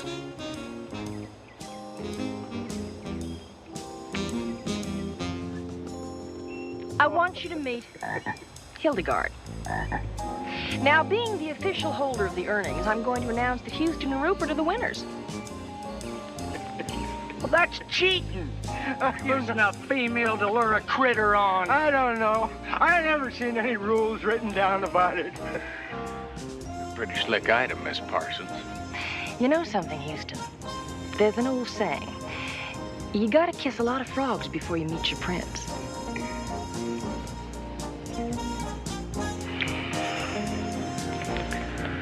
Ribbit.